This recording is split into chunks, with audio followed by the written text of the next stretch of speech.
Okay, so now it is what? July 13th of 2022.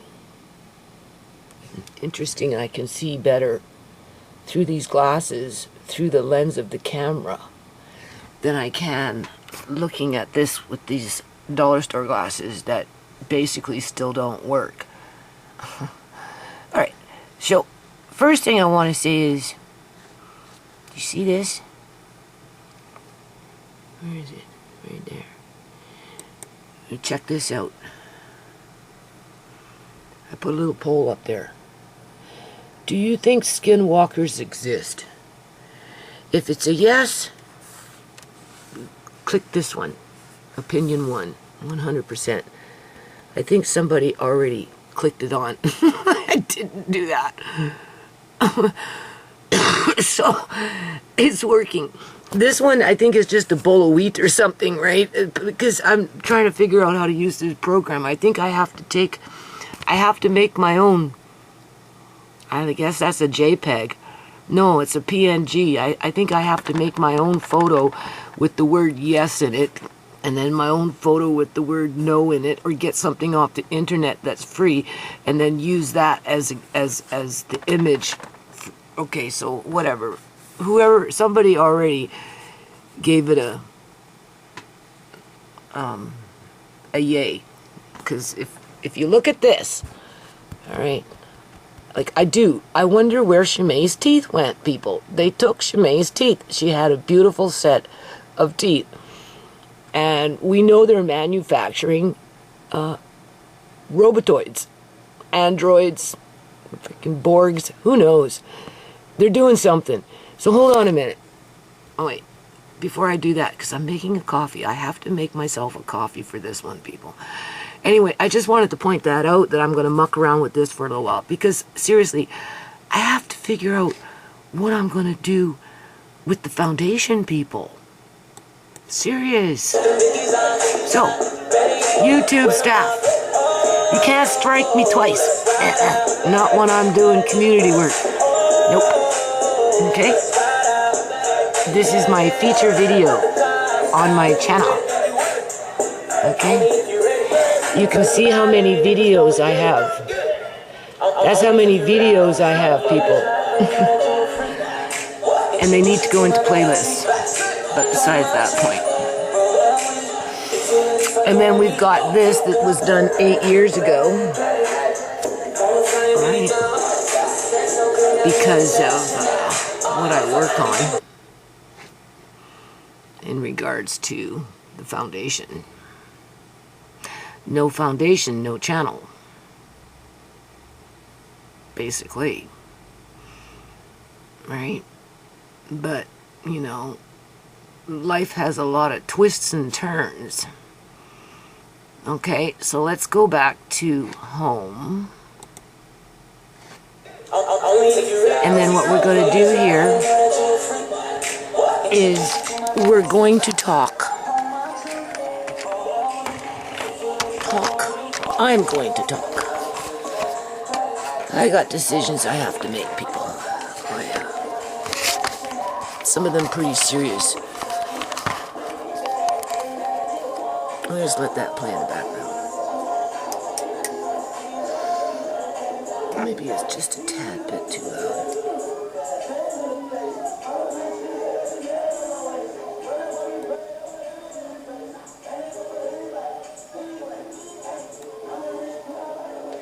"8:30 in the morning." I don't even know if I'm going to be able to put it onto this computer and use the program to convert the video over. Seriously, nothing's fucking working here. Like, I'm so angry, you don't even know. I said to Marcane, my son, I said, "Son," I said, "I think I'm going to have to go for a second surgery and have this lens replaced with the better lens." He goes, "Well, if you're going to do that, you better do it soon." And I'm like, "Yeah, well, you know, I'm going to be seeing an eye doctor soon, and that's when I'm going to ask him to do it." Because He made my eyes worse, people. And that dream with everything going whiter is coming true with this lens. Yeah, serious. I'll be right back. Hold on. Okay, I'm back. So, you know what?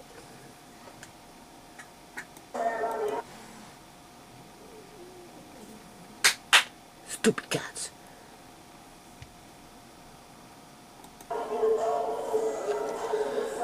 These eye drops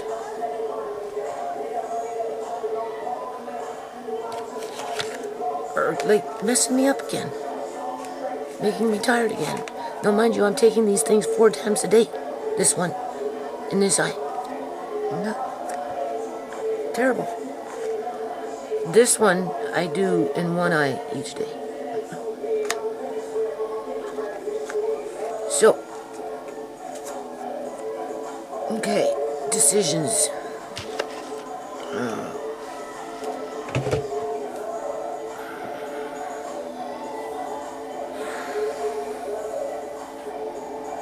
We know that my medication before surgery was backwards.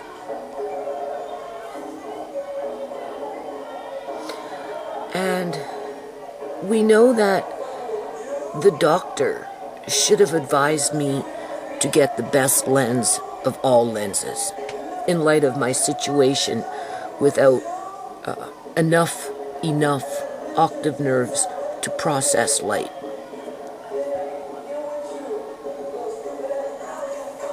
Making things blurrier, duller, or brighter, depending on the light spectrum, perpetually isn't helping me, isn't trying to save my eyesight. That's the first thing.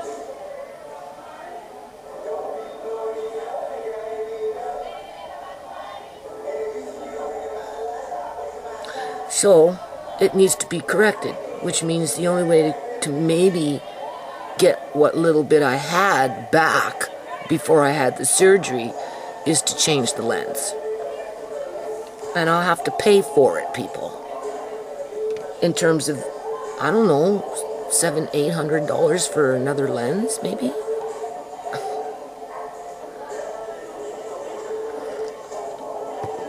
But I can't keep up with what's been going on since this surgery, no way. I'm too active for this shit, okay? In terms of, I shouldn't have to go through 10 pairs of glasses to maybe find one that works temporarily and then come back the next day and find out it's not working because whatever this is going on isn't working because the lens itself, for me, is maybe the lens is defective. Who knows? All I know is it's worse than what I had.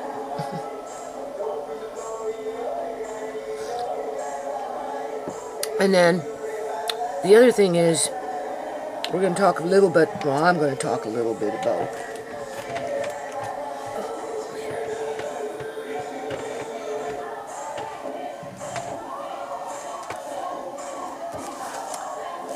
what I'm on with Amari when it comes to the quote-unquote at-home program. Right? That's who provides the diapers. It's from the government, right? Provides the diapers, the diaper wipes, the supplemental drinks, vitamin D and or PEG if I want it, right? And then at age 6, other services kick in that you have the option to use, right?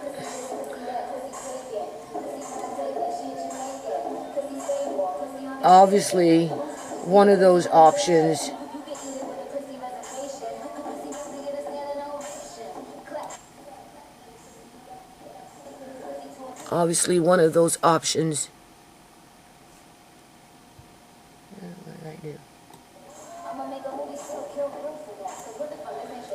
is I can put Amari in school, into the system, and then some of these services that I can tap into would be provided to him in a school setting. Otherwise, I can invite some of those services into my house on a subsidy that's provided by the government through the at-home program, right? At $4,000 per year per category. And the government provides 3 categories. Okay? One category is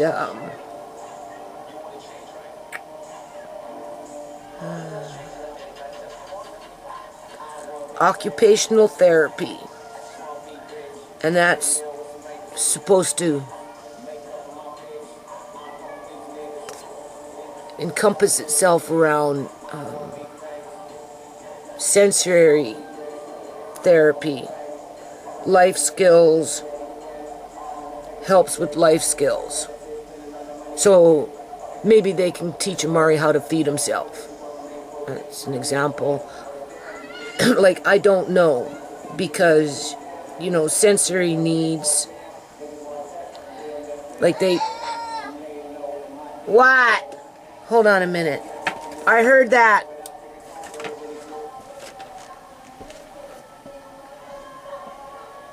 What are you doing? You're just moving around. You're awake now. Got quiet.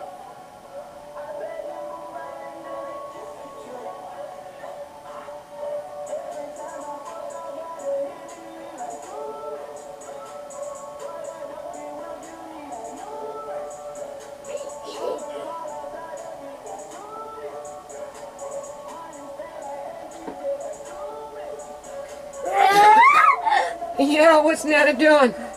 Yeah? Am I bringing you to the party? Am I bringing you to the party? Oh yeah, I got you at the party. We're at the party. Amari was at this party when he was a baby. Or I'm sorry, it was Andre. Andre, when he was a little boy. Brought him when we got him back.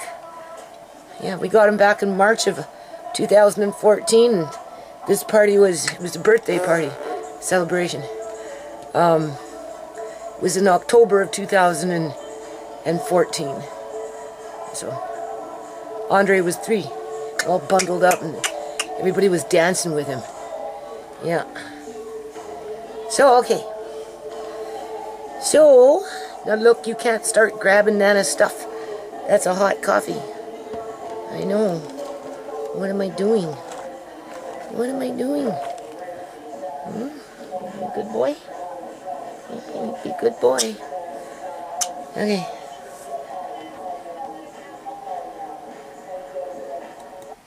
So basically... Oh yeah, where was I? I was talking. Nana's got to make some decisions. I don't know what kind of decisions to make. Oh, of course I can't see.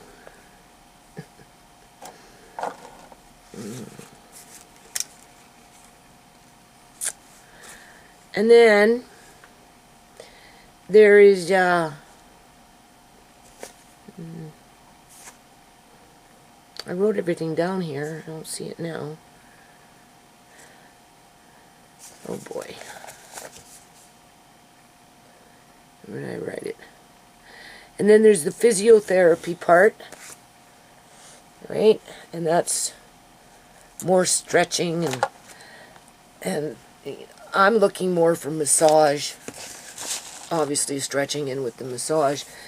But the thing is, yeah, I didn't think this was going to work. I didn't think it was going to work. No, because you want to grab things. Yes, you do. Here, you can have an envelope. You want an envelope? I'm going to give you an envelope. Do I need this envelope? No, go ahead, have this envelope. There you go. You do some paperwork. Oh, well, you didn't like that, did you? No. But you can't start grabbing things. No, I don't care. Don't you get sassy with me. No, you're not allowed to grab. Not allowed to grab. No, behave yourself. Behave yourself. No grabbing. That's not his desk. I got you. Don't worry. Don't worry. He's just not gonna quit. No, it's not funny. It's not funny. It's not funny. You can't just go and grab things. That's what you like to do. Okay, it ain't happening. It ain't happening. No, no, no, no. Nana need to clear everything out first.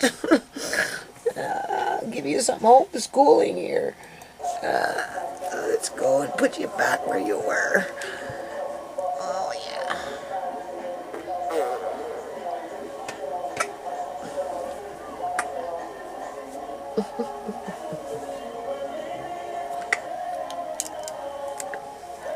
Oh, here we go.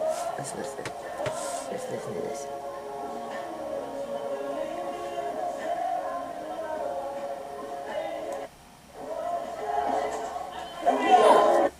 Oh my God, Amari, you're too strong. Stop it. Don't.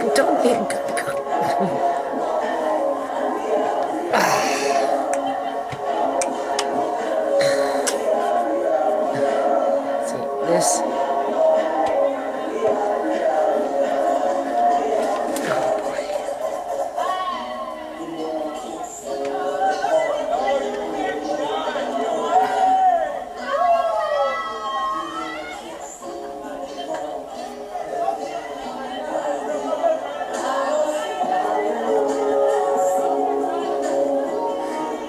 It's this hand I gotta watch for. Ow!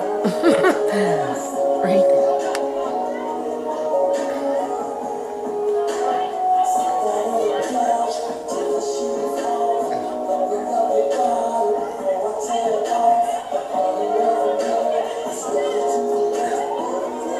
I was playing Shmei's keyboard piano the other day when I was in the bedroom working on clearing it out. Andre tried to help me clean it up, and boy, he made a mess. He scattered everything around, piled it up, and just whatever. Mixed everything up.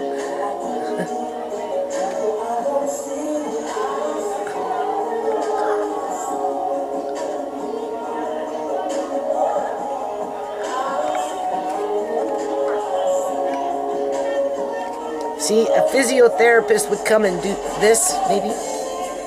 No. Apparently, those people that kind of come to your house, will come to your house for, we'll say, physiotherapy, which would be something like this. It's like $150 for a session. That's a lot of money. And then if you take that $4,000 that's provided by the government, right? Divided by 12 months, it only works to like to $300 and some odd a month. So you get 2 sessions out of a month. Oh, I let that freaking cat mow in. Hold on a minute. Okay, so I put another little post up on my community wall here. I'm trying to, I don't know, what, be creative? Touch on subjects that are important, like, I don't know. And we know that my mind, when it comes to the written language, thinks completely opposite from the way I can. Blah, blah, blah, blah, blah, blah, blah, blah. It's one thing, blah, blah, blah, blah, blah, blah. It's another thing writing it down. It comes out 2 different ways, people, oftentimes. But in the meantime, here is the quiz. I wouldn't really call it a quiz. It's more like a written question, right? Okay, so what defines a charitable organization? And the reason I say that is because, again, no foundation, no channel, right? We still have a mission statement, a mandate, whatever you want to call it. In the meantime, I just did 2 here, okay? So I have no paying members at this point to the foundation. I haven't been collecting members' dues forever because I just can't do the book work. I mean, I could have back in the day, but of course things got busy, we know how it goes right around my house. And, I keep up with the GST filings and that kind of stuff. I keep up with the registers of companies. But at the end of the day, I don't bother people to give me $30 a year so that I can say I have a legitimate foundation. I just don't. Okay, if and when that ever happens, then great. That's better for the foundation because that system does work the way I should really pull up my website. Why don't I do that? I know, I'm not really talking about the at-home program and the services that they're going to provide, or that they can provide. I wouldn't say going to, but that they do provide. Right now, my lord, do you see how long it takes me to find my freaking mouse? I can't see it. Here we go. I don't see it in here. I have to Google my own website. Go figure. Right? This is how I struggle with shit. But I persevere, people. I'm one stubborn nut. Yeah. Here we go. Okay. Now, what's going to happen is I'm going to end up getting... So what is this? This is my YouTube channel. So they're putting them up themselves in front. Okay, then we've got the Constitution. Looks good. The only thing is that I got a MIDI on here and I can't turn this one down. See? Okay, you can see it. There's the Constitution. Okay?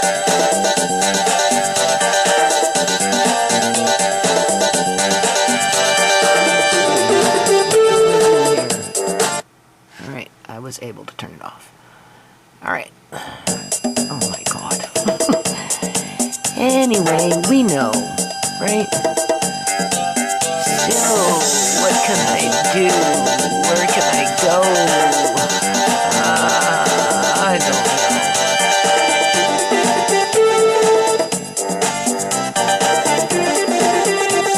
know. Okay, YouTube is gonna really... Okay, this one here I have to play. This one I have to bring up. That's a MIDI. Okay, so what page am I on? Okay, this is the telethon for the United States. That's what I clicked on here. See, it says you're here. And that's why we have all these flags with the 50 different states in the United States. Okay. Alright. So let's get back to the quiz. Okay. So paying membership that becomes a monopoly. Think of the Bill and Melinda Gates Foundation, World Vision, UNICEF, those kind of organizations. They have their paying members, right? That gives them their staple, and then they end up becoming a monopoly because what happens is they end up partnering up with government initiatives, branches off, right? And that's how they end up becoming a monopoly. Red Cross, those kind of things. Or do you consider what defines a charitable organization? Because in regards to what I've been working on all these years, you can almost say it's been one big flop and a big waste of money. And we're talking like $40,000 or more, okay, in terms of the books, in terms of what I paid out of my pocket to even be able to talk about this stuff, okay? History, with trial and tribulation to stand your ground. So in other words, we got members to the channel, inadvertently to the foundation, because every person that knows me on YouTube and is a subscriber and a supporter to the channel knows about the foundation. Okay? The only thing is, I ain't bugging them for money. Right? I'm not bugging them to volunteer their time to do this, that, or whatever. I'm just saying, be aware. Right?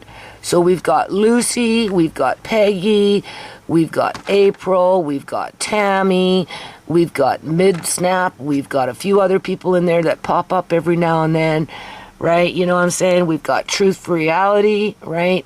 And, you know, he always hovering in the background. But not one do I ask to pay me a membership due in order so that I can say that I'm a legitimate charitable organization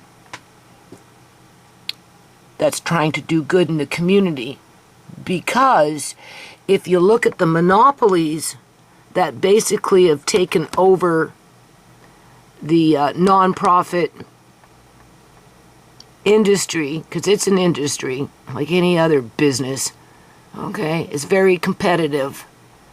And that's why these larger nonprofits and charitable organizations, they like to partner up with the government, because then they kind of secure their lot in life. Where I was told that as I was working on promoting a universal school meal program, school restoration, youth programs, whatever it was that I wanted to do within the school system, that I couldn't necessarily really do very much for them, because everything that I did do would have to be at arm's length, because it's government. But yet you go now into the schools, and what do you see? You see these colorful flags that are placed strategically in the middle of flags that represent different countries, when in fact the colorful flag is nothing more than a subliminal message. It doesn't represent a country, so therefore it doesn't align itself with, within flags of countries of flags, right? But it's the political agenda that's being pushed forward, and oftentimes you're going to get these charitable organizations to fuel it forward, right? And because people pay into that political agenda or purpose or whatever, you get clout, right? But then it becomes a monopoly. And then 23 years later, people like me that even came in with federal trademarks for 2 countries and busted their butt and went into debt, we're still sitting in the hole. But I wouldn't consider myself to be a complete flop when I do have members to the foundation. Right? It only takes 3 to make a criminal organization.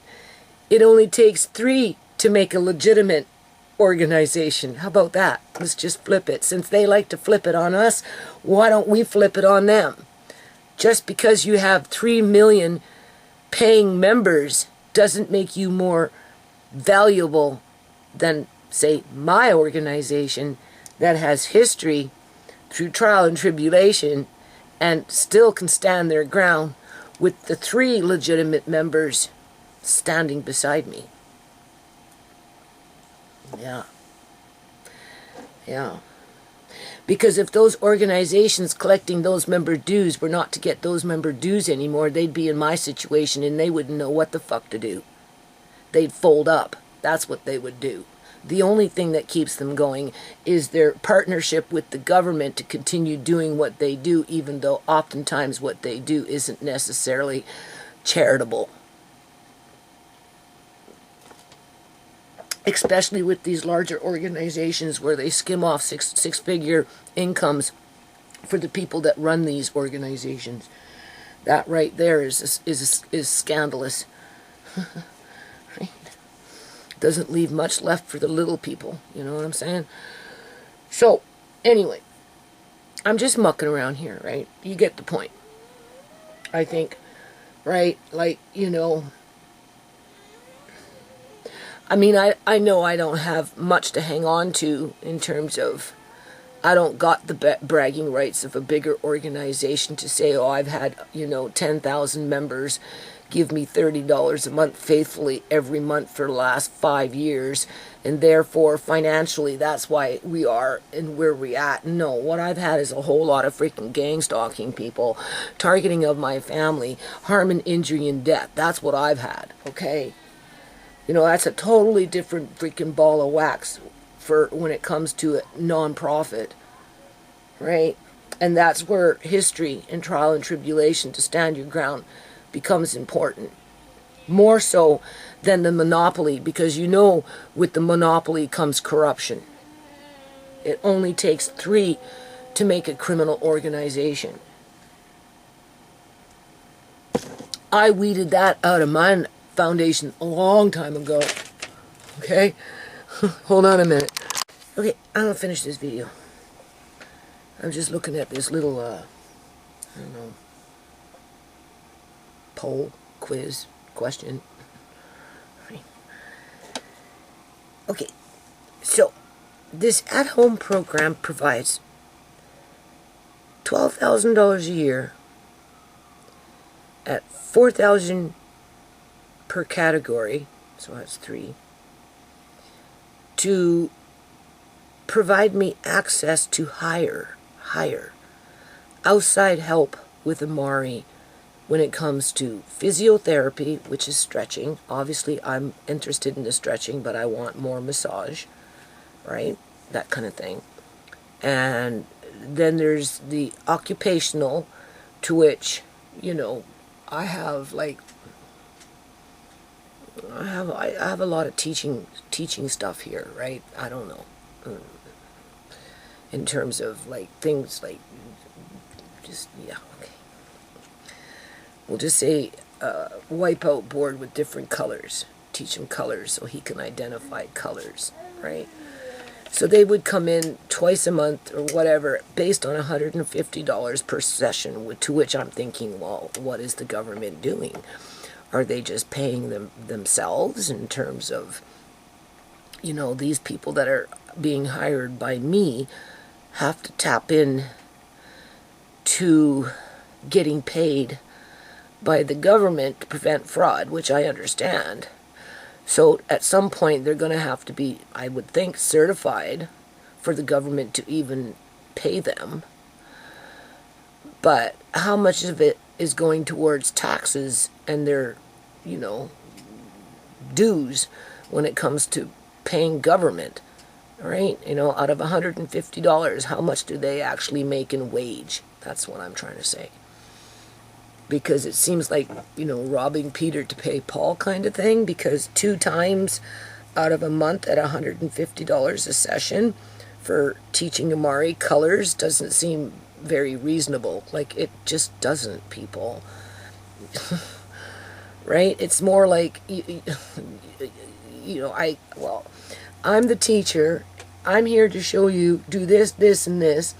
I'm not coming back for 2 weeks, so when I come back, I want to see Amari improve, because you're expected to do this every day on your own, right? And because the government paid me $150 to say that, you know, it becomes the law in your house. This is where somebody else comes in and starts taking over your house, right? And judging. He doesn't know his colors yet? What have you even been doing all this time, Miss Chorney? Well, I don't know. I'm waiting for you to come by and take another $150 for basically nothing. Right? So you sit down for 1 hour and you talk green, red, blue, yellow. What? So what? Right? It's not helping me in the short term or even in the long term. Right? Because it's not nothing I can't Google. It's nothing I can't do for myself. It's nothing that I can't hear from other people that already perhaps say it. Right? You're just like the enforcer. So I, you know, is just telling you what I'm up against here in terms of quote-unquote decisions. Right? Now, if I had him in school, where he was just, say, going 3 times a week for half a day, because I think with children like him, you can kind of make that kind of schedule. But we all know, people, we all know once they get on that schedule, whatever the schedule is, they're going to, next thing you know, they're going to tell me, well, he needs to be on this drug because he's not focusing enough in fucking school. And I'll be like, fuck that shit, right? Like, you know, like, been there, done that, and, or there'll be this, or there'll be that, and just like, because people are control freaks, that's the thing, right? And I just don't know if he would adapt to an unpredictable environment that could be, you know, calm and quiet 1 minute and then up in arms in the next minute, as if, like, we'll just say a fire drill happened or something like that. You know, or, you know, that they have a class, something where there's, you know, a lot of activity, and all of a sudden they're just like, you know, like, I just don't know, like, there's triggers that I have to figure out what triggers Amari with these seizures, right? In terms of being overstimulated, like at the park when Tisha had the birthday party for the kids. And this last episode with him being at Tisha's house for the week, I know he wanted to come home, people, because she had me talk to him on the phone, and she said as soon as he heard my voice, he started laughing and talking, and, you know, he wanted to keep talking, you know, in terms of how Amari talks, and, you know, his whole personality, his whole demeanor, everything changed. And I said, well, that's because he wants to come home. He thinks that I'm going to come get him, right? I know Amari, right? And I didn't, but either or, you know, like, I just, so, you know, like, we were thinking of maybe having Tisha look after him before the kerfuffle, and we're still thinking now that, you know, we're back on that bandwagon. It's just never easy being a parent, right? Just stupid shit. Anyway, some of it you just gotta let it roll off like a duck's back, right? After this last episode with the seizure, I'm even actually kind of like double thinking on this. Well, you go to Auntie Tisha's house for 3 days out of the week. Because that's what we were kind of working towards, but it never happened. I didn't push Tisha to fill out the daycare because I felt I needed to get rid of Amari for 3 days so I could have 3 days for myself. That's not what it's ever been about, people. What I need, and you see, this is the thing, people are skirting around what I need versus trying to give me things that I don't necessarily need or want or trust, because it's a little bit of all of it, right? What I need, and I've been asking this from Tisha, is to just come here without Kyrie and help me sort out from whatever to whatever to whatever, like the bedroom, you know. And when I brought in those tomato plants, I kind of cleared out War Room 1 and a lot of the paperwork, that kind of stuff that, you know, related to court, a legitimate reason, went into the bedroom, kind of stacked up, right? And then, of course, we've got clothes, and what's happening right now is Andre's growing like a weed, so he's outgrowing his clothes really fast. But, of course, I'm not giving them away or anything because I've got Amari coming up in the ranks, so they're kind of piling up, right? So what happens is I get them washed, I get them sorted out, I have them in a pile, whatever, and then time goes by, I get busy with something else, whatever. I go back in a week and a half later, 2 weeks later, thinking I can pick up where I left off, and Andre got in there and scattered everything around like a freaking scatterbug. I have to start all over again if I'm not freaking washing it. Again. And this is where, you know, it would be helpful if Tisha would just come and help me just go from pile to pile to pile, bag, bag, bag. And if, you know, if Mari's not going to fit it for a couple of years, then it can go downstairs in the bag outside of whatever I put in the bottom drawers of his dresser. I used to have those clothes in the bottom drawer of the dresser, but then Tisha one time did come and help me clear everything out, took those clothes out, stuffed my clothes in there, which I don't even get to, and I don't even want them there. So everything needs to be in terms of, you know how that goes with parents, with kids. Every now and then you just got to go in there and just do a big sweep, right? And some of that stuff in there is like baby stuff and Kyrie stuff and Amari's outgrowing stuff, and, you know, if you don't want it, Tisha, that's fine. Take what you want. What you don't want, you can drop it off at the freaking thrift store. Or maybe I'll make one big bag of, you know, baby stuff, another big bag of little boy, and you sell the bag for $5 at a garage sale or something. And if it doesn't sell, donate it. Just whatever. And other than that, it just sits there because, you know, I'm so busy with other things. Like, I gotta do dishes, people. It's gonna take me 3 hours just to do dishes again. Because you have to do them every day. And if you don't, that's what happens. And this doctor, he made my eyes worse. He really did. He really did. And I'm trying not to, like, get panicky with it. And I'm trying to be brave again. Brave again. To say, no, you need to change this lens. That's the first thing. Okay, I don't care what you tell me. I did it your way and it didn't work. And now you need to fix it. Right? I feel like I got ripped off. Yeah. Set up. For sure. Yeah, I seen better with my original cataract. I doubted the original cataract even really needed to be changed. No. No. They just did it anyway because they know they can get paid for it. Yeah, because back in 2020 or whatever it was, that Dr. Gupta, she wanted to do both cataracts. And like, I'm serious, I could see better with both cataracts than I can see with this stupid thing that they got in my eye right now. So I'm pretty mad.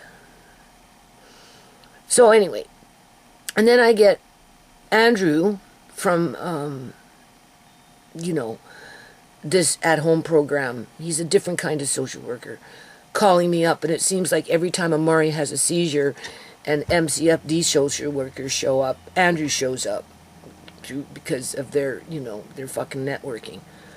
And he always tries to be, well, I'm not involved with that. I'm over here. This is my department. And I'm like, yeah, well, you know. And he reminds me of the services that I can tap into, right? In terms of like this at-home program, having the physiotherapist come, I guess, 2 times a week or 2 times a month, having you know, an occupational therapist come 2 times a month, or maybe going to them. But for what? It's not anything, and this is what I told him, it's not anything more different than what I get at the Child Development Center. You go, you sit for an hour, hour and a half, your appointment's over, and chances are nothing really comes of it, people, because they don't do the daily grind. They can only talk about what they think could or might work, but they're not there with the daily grind, right? They can't take an injured body and create an Amazon, no matter how much they think they can do it, without even putting effort in themselves to make it happen, outside of words, right? To which can become, you know, it can lead into the gang stalking, because, you know, they get into their beehive mentality where, you know, if one makes a mistake, the other ones are going to cover it up, right? If one wants to be bossy and the other ones are already under the thumb, of course they're going to follow the leader and stand beside the leader before they branch off and stand with me. I'm just using that as an example, right? And like, okay, so if we get, we'll just say the occupational therapist, which would be like speech, life skills, I would think maybe feeding themselves, eating or whatever. I mean, so what? They come to the house for an hour for $150. And we're going to break it down, okay? Because I don't like to waste money, okay? Right? I simply asked him, okay, if you're giving me access to $4,000 a month, or year, sorry, how much dollars is that per month? He goes $330 per month. I'm like, okay, so what's the average wage for someone to come to my house, or I go to their location, whichever, it doesn't matter, for, you know, the one visit, right? So he guesstimated it around maybe 150. He rounded off at 150. I'm like, okay, so that leaves me two visits per month for approximately an hour at best. I might get lucky for 2 hours. And then what are they going to do? Okay, so you're going to sit Amari down wherever, and you're going to have, we'll just use this as an example, 5 crayons, blue, red, yellow, black, silver, white, or whatever, and you're going to teach Amari colors within that hour and a half. And then you're going to tell me, like I said, well, this is how you do it. And then when you come back in 2 weeks from now, you're going to be disappointed because you can't do it, because I didn't sit there for 10 hours a day or 2 hours a day, 1 hour a day, every day since the time you left to the time you came back, to repeat over and over and over and over and over again whatever it was that you were trying to teach him in that 1.5 hours, because that's what you get paid for, is to teach him something for within an hour and a half, twice a month. It's impossible. So what happens then is it becomes like when I go to that Child Development Center, do this, this, and this, and this. And then when you go back, well, You know? Okay. And then when you ask them, like, okay, we'll use the diet as an example. Okay, well, he uses a lot of energy. He's a little hard body, but we don't acknowledge that he's strong. Besides that point, we think he needs these supplemental drinks, so we're going to supply them to you. And then I'm like, okay, but I don't really like them. I'd like to try and wean them off. So is there any ideas that you can give me when it relates to diet in terms of food groups that I can try and incorporate to compensate for the supplemental drinks, which are higher in calories per serving? No, I don't get that answer, people. I get, oh, we'll just feed them what you feed them. We don't know. Just give them cream, give them butter, give them lots of cottage cheese. Right? So I've been left here to struggle with this shit on my own. This is why I want to do this cookbook. I boiled up some carrots with corn. I took one of my blenders. I blended it up really, really, really, really, really good. I put it in a nice container. Right? It's in the fridge. I baked up some sweet potatoes. Blended up really good. Checked for any little whatever. Put it in the container. It's in the fridge. And, for example, yesterday I got some chicken balls, which one of them I cut up, blended it really good, put it in his little pan, went into the fridge, grabbed the carrot with the corn, a little bit of that, grabbed some of the sweet potato, a little bit of that, put in some whipping cream, right, heated it up to where it was nice and warm, and he practically ate it all. Ugh. That's what I mean by, if I'm going to go see a dietitian, these are the things that they should be kind of telling me, but they're not. They're leaving me to struggle with it on my own. So therefore, I don't find it to be like helpful. Don't get me wrong. I appreciate the supplemental drinks, but I really do want to break away from them completely, and I want to try and figure out on food groups that help to alleviate the possibility of a seizure. Because we'll use chocolate, for example. Too much chocolate can bring on seizures. A little bit of chocolate every now and then, not so bad. But if you're giving your child chocolate milk every day, well, you're pushing it, right? If you give your child chocolate milk maybe once a week, we'll just say, chances of that being a trigger for a seizure, I would think, would be nil to none, especially if you're giving him other foods that release energy, because different foods release energy at different rates, right? And just like I did the carrots with the corn in its own container, just like I did the sweet potato in its own container.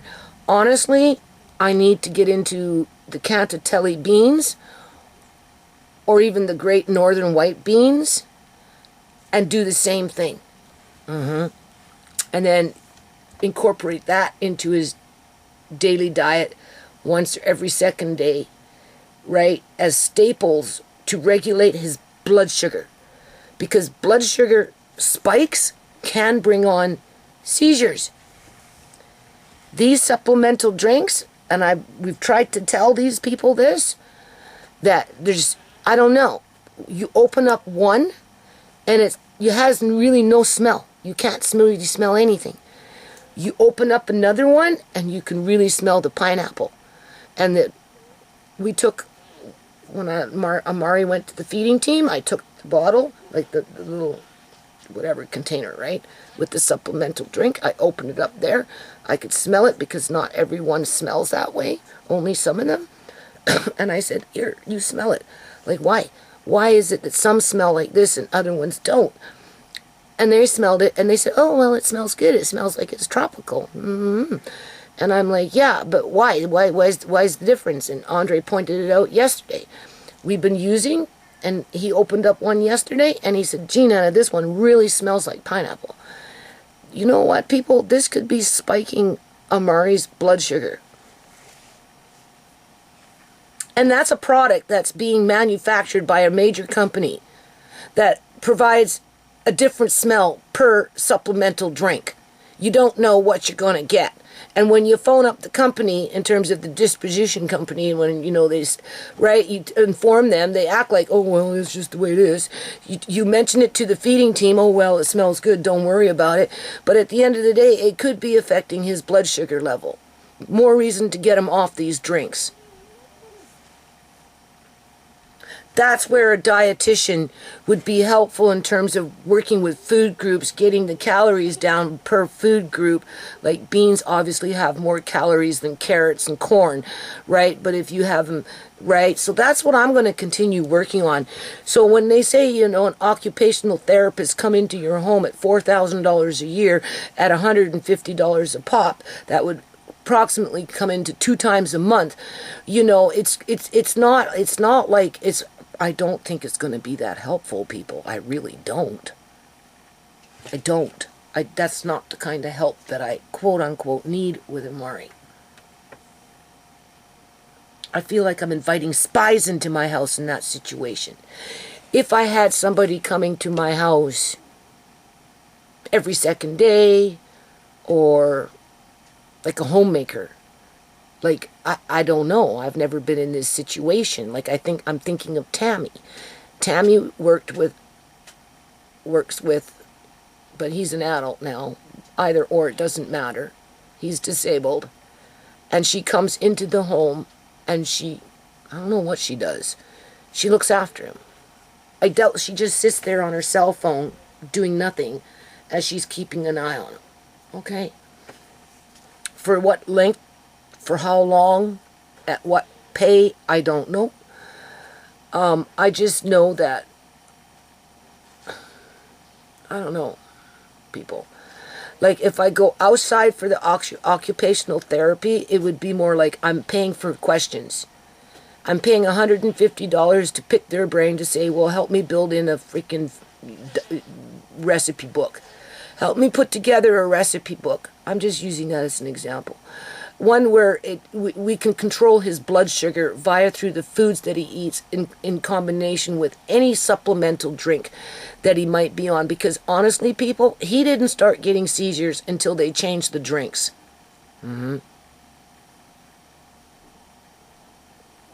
Yeah, and then he stopped eating. He didn't want to eat nothing. Tisha noticed it too, and it just kind of stayed that way for a while. So I was required to give him more of these drinks to compensate for the calories that he wasn't getting. But now I notice his appetite is coming up, but then I'm also starting to change things up a little bit. He really likes the carrots the way I did them with the corn, and just what I did last night, he liked that. And yeah, he liked that. So I'm going to have to go more lean into that direction. And as a matter of fact, I need to make some beans just like that. And the ones that release energy slowly, so that the blood sugar, see, I don't understand this stuff, but when I'm looking up the different foods that I ordered, like the different types of beans and the rices and just whatever, and did my general reading and looking for calories and, you know, trying to understand how things work with the body, and, you know, to avoid developing diabetes, and, you know, and this is why it's imperative that I clear out more of my kitchen. I don't need anybody to tell me that. What I need is help with it, right? And this is where, you know, maybe I should just say, look, Tisha, I'll give you $500 if you just come here and help me do as I tell you to do. Don't argue with me. Don't get sassy with me. Don't just do as I ask you to do, because physically I'm getting kind of tired, right? And it would just get done so much faster. Like the bedroom, sorting out the clothes and shit. I've been asking for months and it hasn't happened. And then every now and then Andre just goes in there, bees the scatterbug that he is, and makes things 10 times worse. And even when he's trying to tidy up, it's like he's putting things where they're not supposed to be. mixing things up. That's what, but he's young, right? So I don't know. These services don't help with that kind of stuff. I don't want to say maid work, but it would be nice if somebody could come and help me do dishes. That would be more helpful than ragging my ass because, Amari's not learning fast enough, whatever it was that person came into my house for that 1.5 hours and told me what to do so that they can say we got him to read, when in fact they were only in my house for an hour and a bit. So, that's a waste of money, people, because the majority of that money is going to go to the government in taxes. Half of it, if not, yeah. We know at least a third is going to be paying the government their taxes. The worker themselves don't make $150 off that.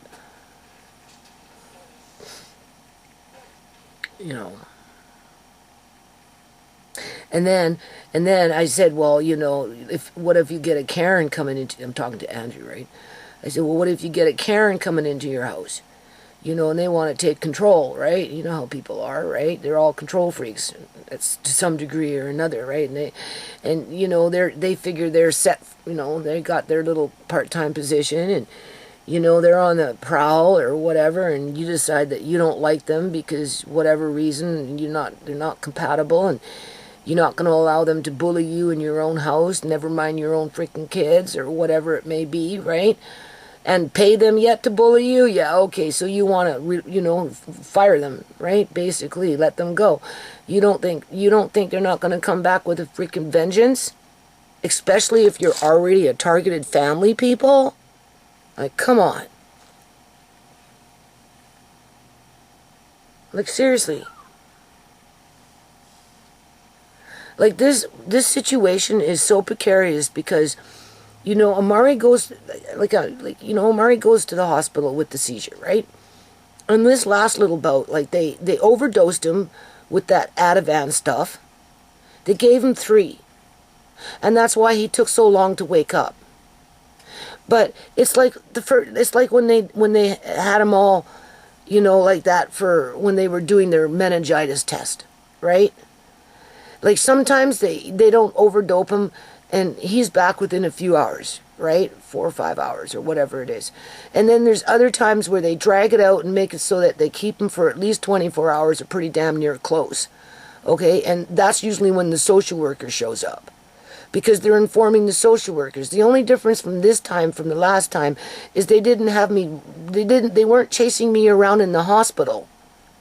The first time when they were doing their meningitis, they were doing all their tests, keeping him sedated for a long time, people. And they were using, they were testing to see if you had meningitis. And that's why, right? But that wasn't it. It was because they had the social workers freaking gearing up, calling me there at the hospital, right? Wanting to come to my house at 4 o'clock in the freaking morning or whatever the hell it was. I don't know what it was. It was definitely the next day. Or that day. And I'm like, no, I'm at the hospital. I'm not going home right now. I'm not leaving the hospital. Well, when are you getting home? Well, I don't know yet.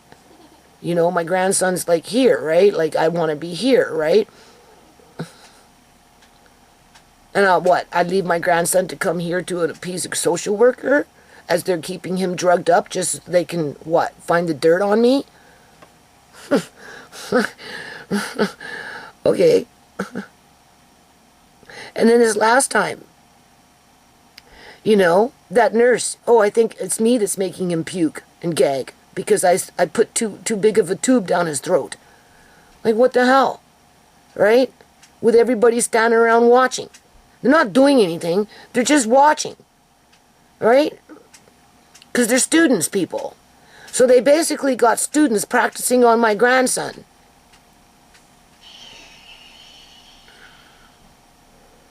With social workers that work for the hospital pre-warning me that they might put him on a ventilator yet because of what? Him puking? Because he won't wake up? Well, he won't wake up because you overdrugged him with the Ativan. And if he's puking again, well, clearly the nurse admitted it because I heard it. But if I called them on it and said, this is what I heard, they would call me a lunatic and say that's not what she said, because they wouldn't want to be held to account for any mishaps, period. And that's what my videos show you. It doesn't matter how the government employees hurt you, their asses are covered because they cover each other. And they try and shift away from what's going on onto other, even dead women. The doctor, oh, well, she made cocaine. Oh, well, yeah, shut up. Shut up. You know exactly why he has seizures, because of the cerebral palsy.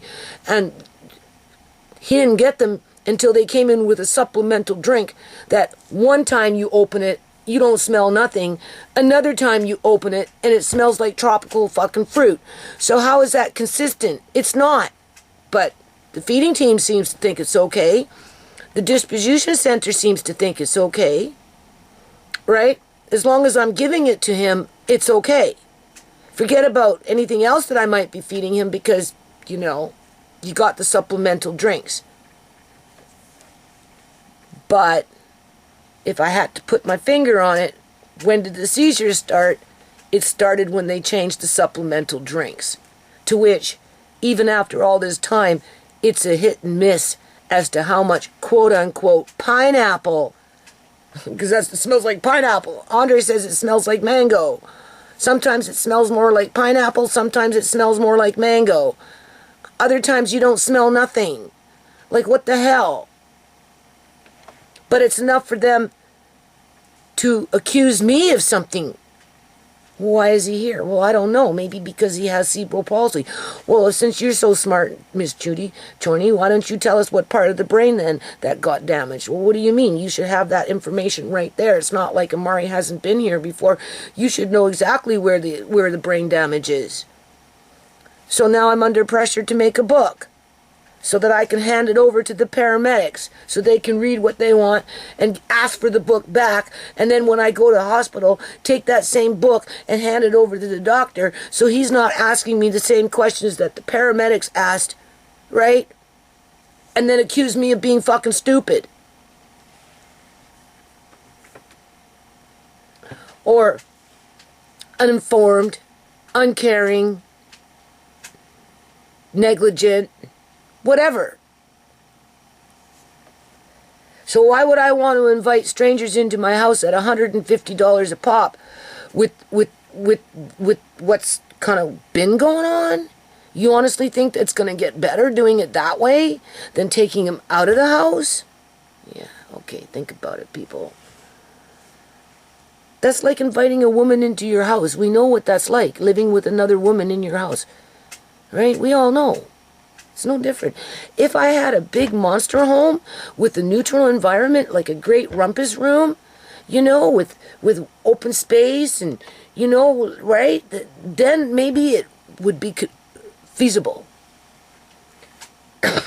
Because I do believe Amari needs to stay in his comfort zone. I don't think taking him out and stressing him out with environments that I don't know,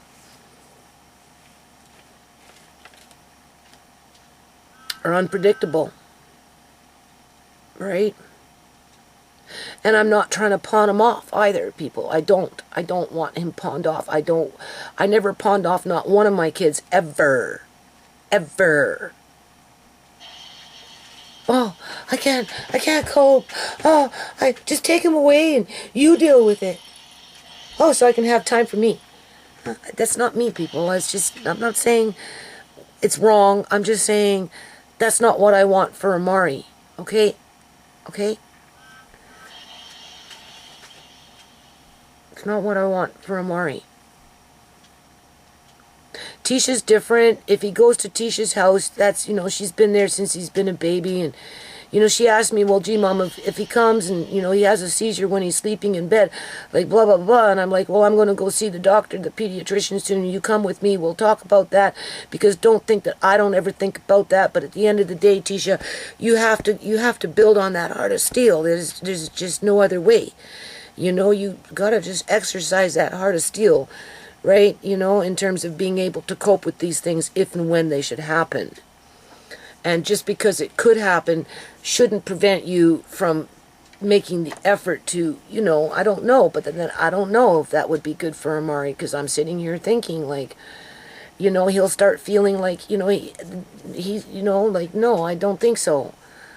That's no different. I don't want to say it like this because I know it's different, but it's almost no different than passing him over when I was having to do it by court order to, you know, Julian's mother, and then she'd supervise whoever was around for that visit. And that was being done like weekly, like 3 days a week, every second day or something, right? It wasn't back to back to back, and there were no sleepovers. That in itself was not good for him. Phobias was developed from that, right? So, you know, and I don't want Amari feeling like he's being passed around. I don't. So,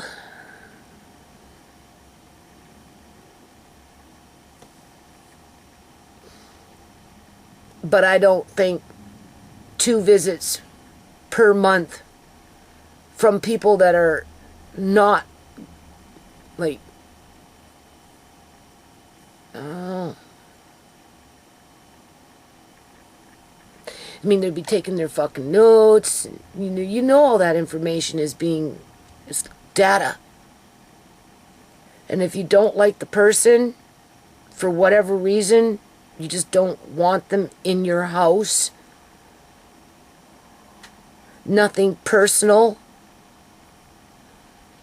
they'll walk away with a grudge, people.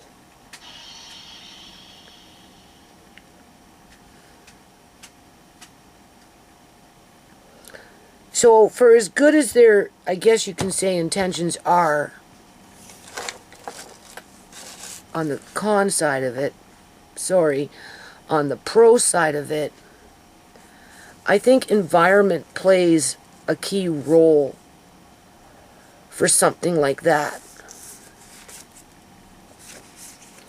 Like I said, if I lived in a big house, had a rumpus room, which was neutral, where Amari was already familiar with and was his comfort zone, then maybe I could see it somewhat working. But again, you're still faced with the same challenges, with people coming in with their expectations, expecting you to jump through their hoops, right? Well, I told you to do this. Obviously, you didn't do it because he's not doing it. So therefore, whatever I'm showing you is a waste of time. So, you know, obviously there's something wrong with you, instead of, well, maybe, you know, if you want to program him and have him sit there for 10 hours a day going over the same thing over and over and over and over and over and over and over and over again so that you can get a result like a monkey, then yeah, maybe you can say you were successful, but at the end of the day, that's not real life, right?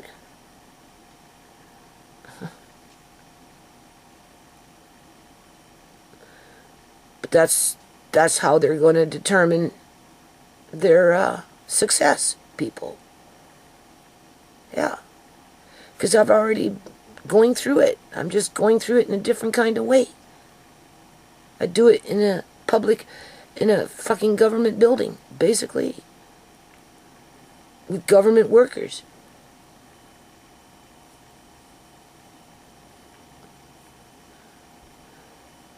And it never stopped the cerebral palsy.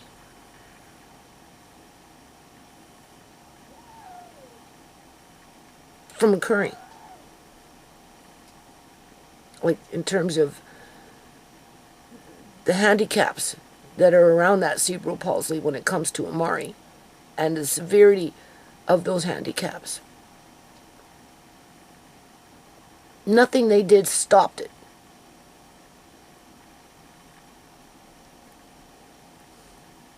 If anything, those supplemental drinks could be affecting his blood sugar, which are bringing spikes to create seizures.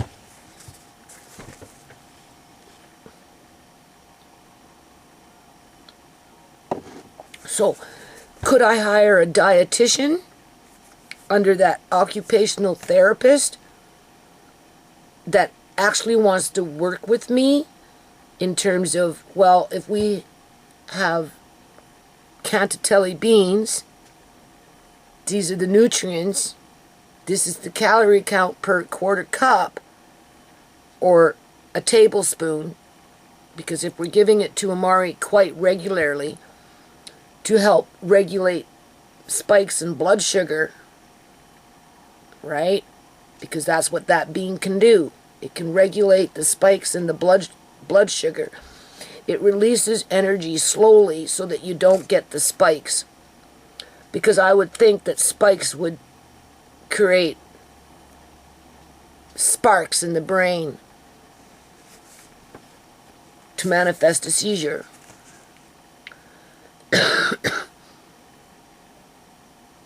So you gotta, we'll just say a tablespoon of nicely mashed, 2 tablespoons of nicely mashed Cantatelli beans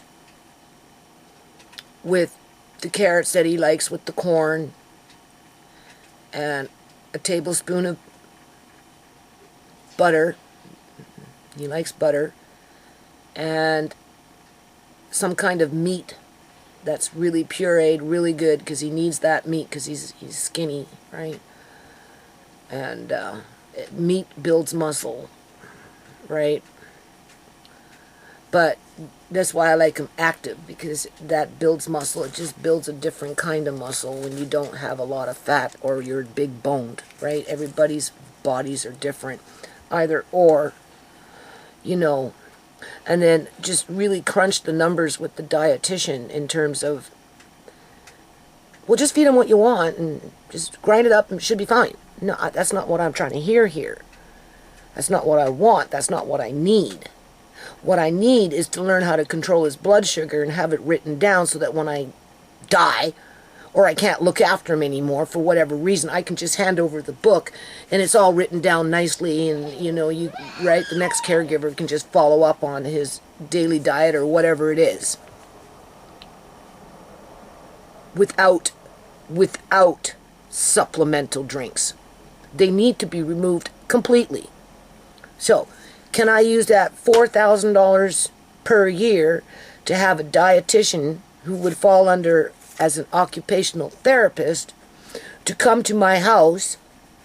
And yeah, we can work on allowing Amari to try and feed himself. The problem with that, though, is you don't know when he's going to gag.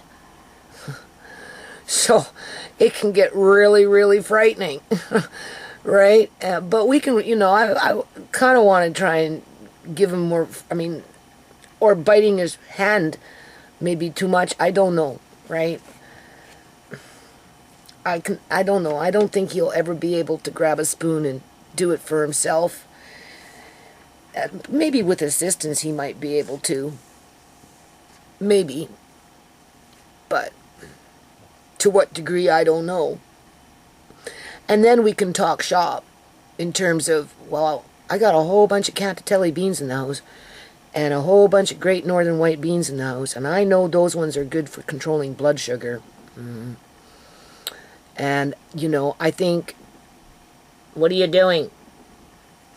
Oh my Lord, I hear something different.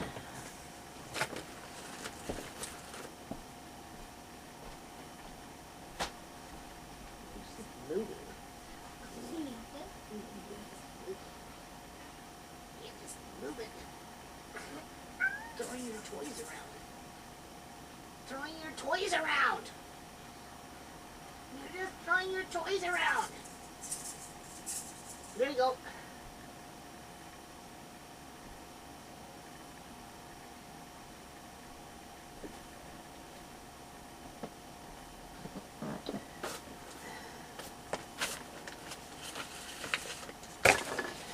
Okay, so I guess you just look for somebody that can fill that need in terms of, I know what I need help with when it comes to quote-unquote diet.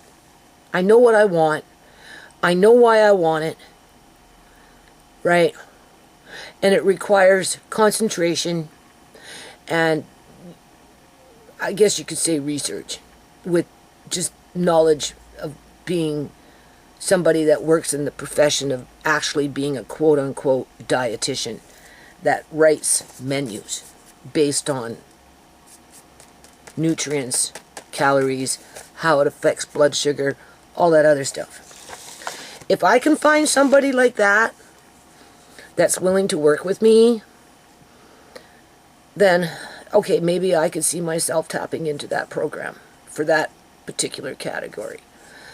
In terms of the physiotherapy, stretching, yes, and massage, yes, I can see that happening. And then the other one is, there's one more. What is it?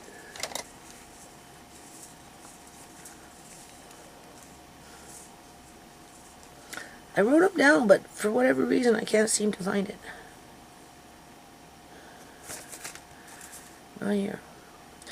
Physio.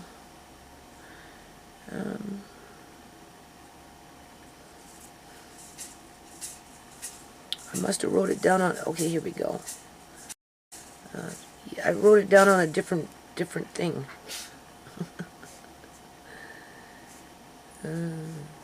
There's 3 of them anyway.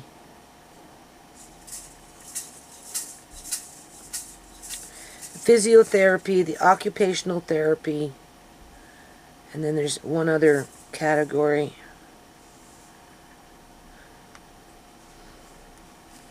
Anyway. And then respite, you know,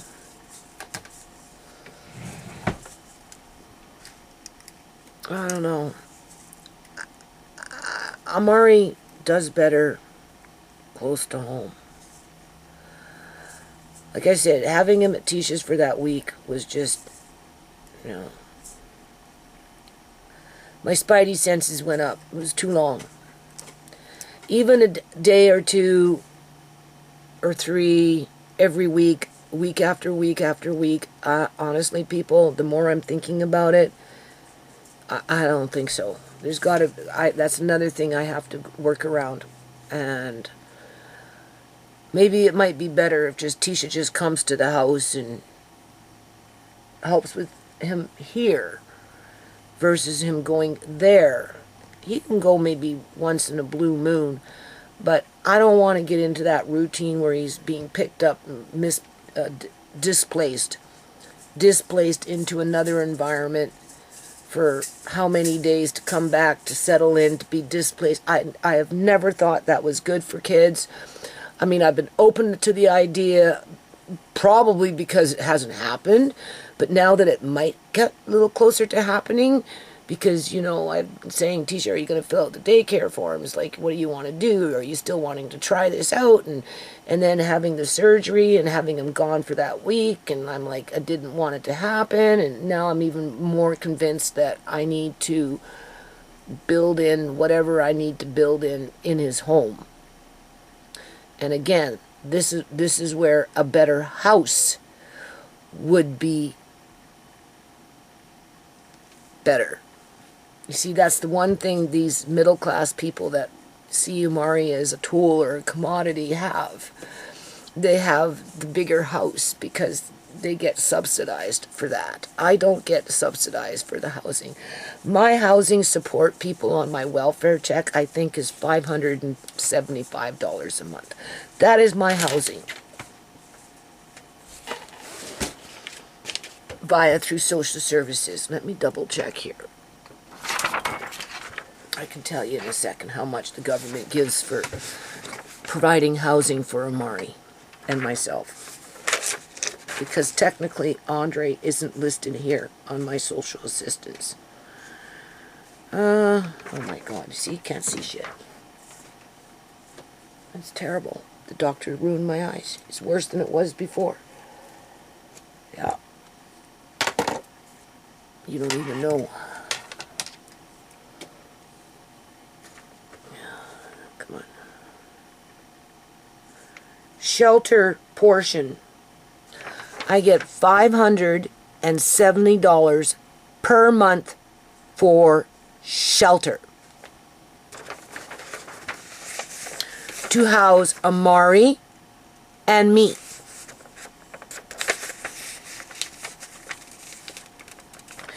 If Amari goes into foster care because of what's been going on, right?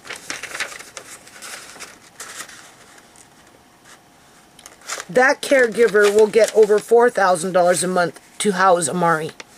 And that's tax-free. Already discussed that. Who can find housing for $570 per month? In terms of the shelter portion of their welfare check. And if you're wondering how much my welfare check is, it's just $1,370. Yeah, that's what it is. For Amari and me.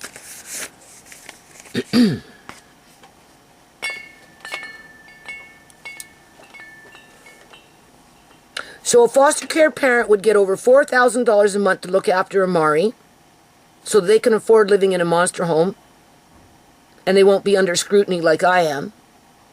Where I get $1,370 to house Amari and myself, as I get kicked around like a fucking can every time he has a seizure now. Basically.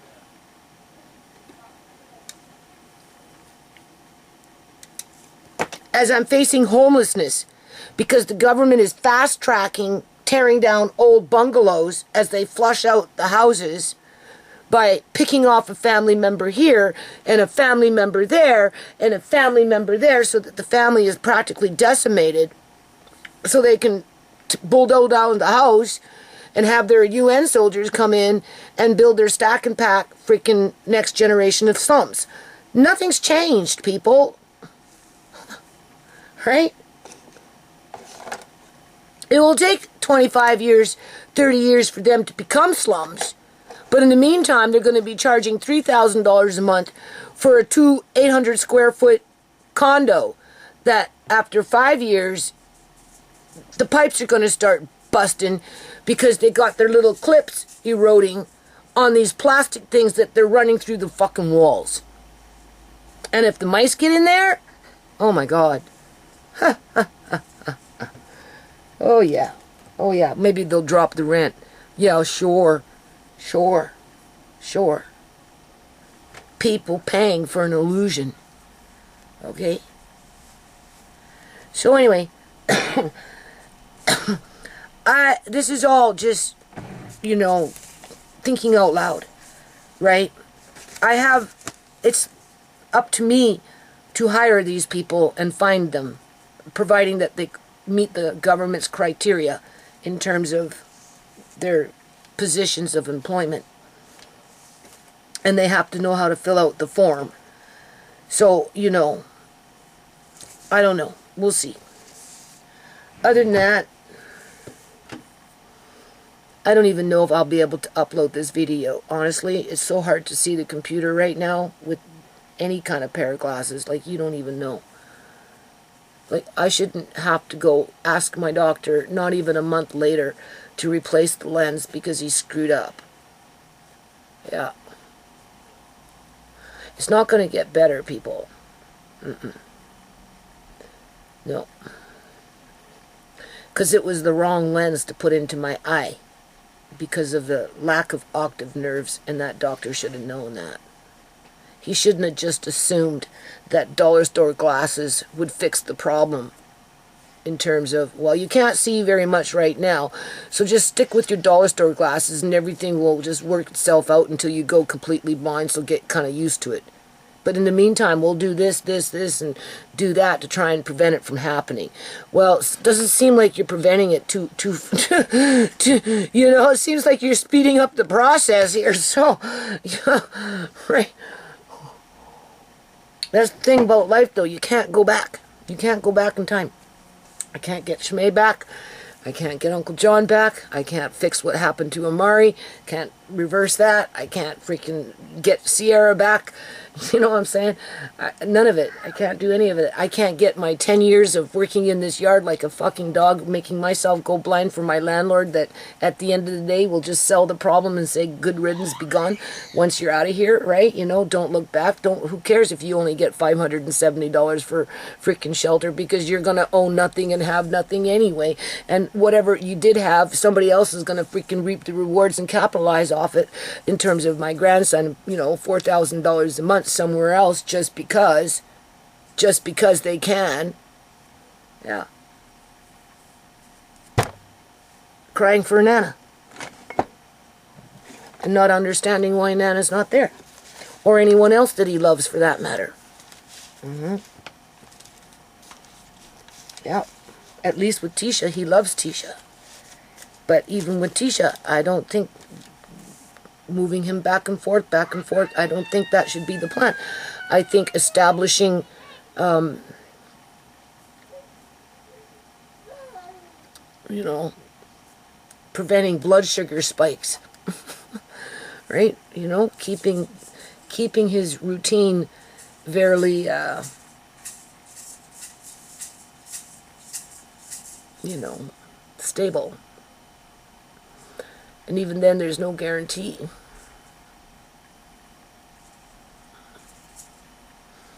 And trying to move out of this house, people, like, you don't even know. They're starting to use this house against me. Yeah. I knew it was just a matter of time the bigger he got. Yeah. The only thing is, the government's made it where I can't afford anything. Yeah. Even if I took my whole welfare check, $1,370, $1,370, and tried to find housing with that for Andre, well, we'll just say Amari and me, right? I couldn't find anything for that, people. There's no way. You maybe get a one-bedroom somewhere. Maybe. Maybe.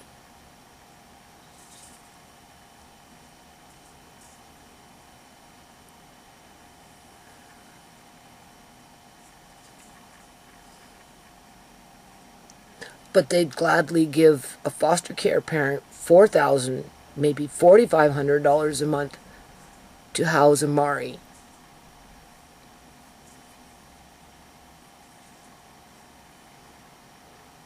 But then there would be nothing stopping them from doing what they do in terms of doctors and all this other crap that they do.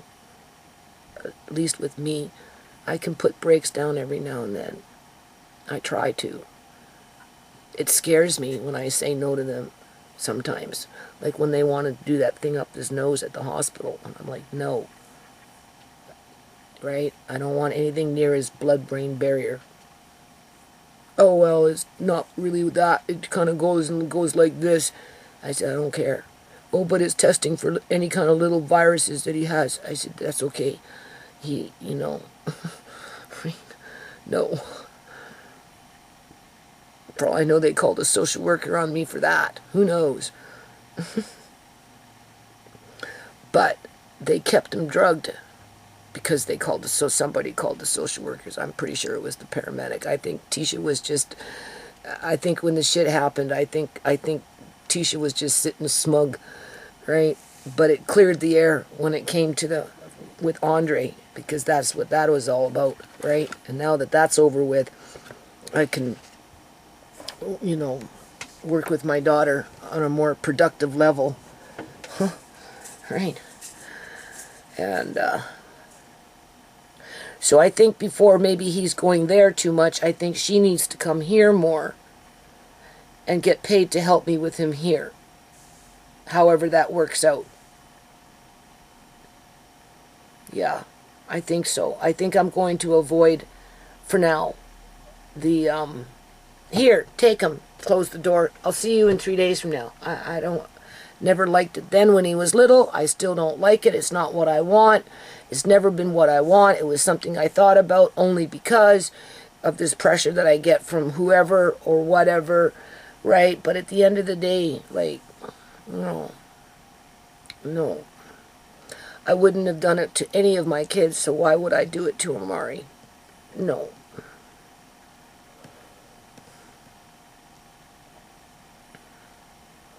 And work on just trying to find a way to get the hell out of this house and get a different kind of environment that's maybe has a rumpus room. Good luck. I'll never get $4,000 a month for looking after Amari, people. I'm his grandmother. Right? You don't get paid to love somebody. You just love them. Right?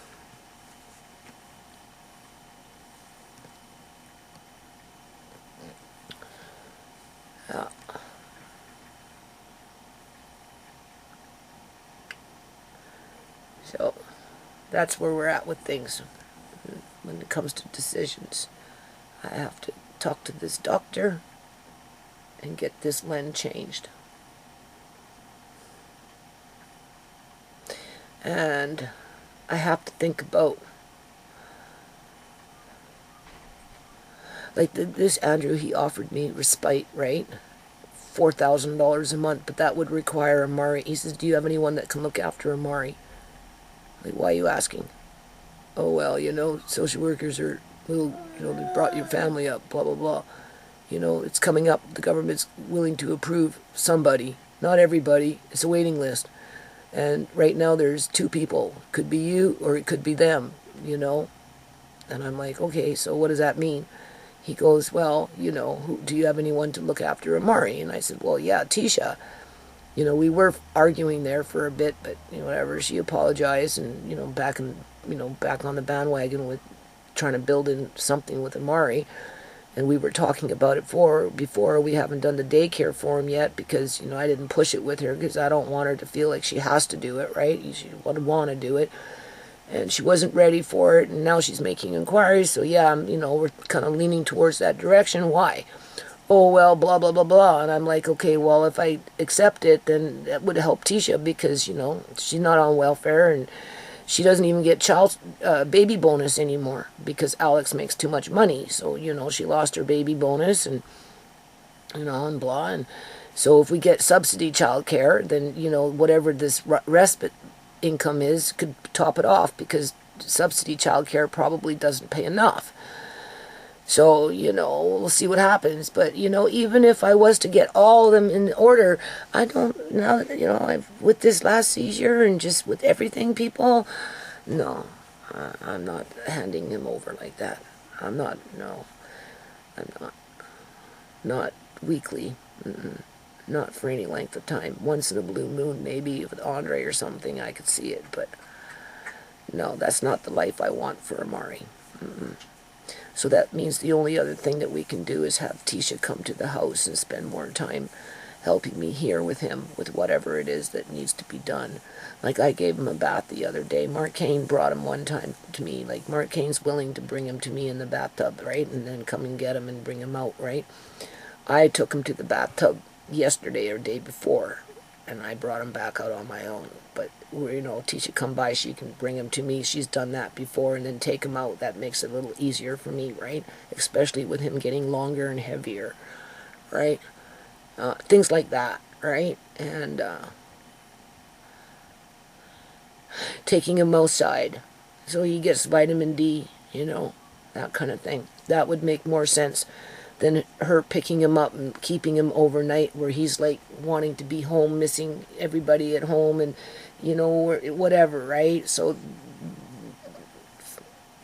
the respite income probably wouldn't qualify for that because that's where you're required to send them out of the house.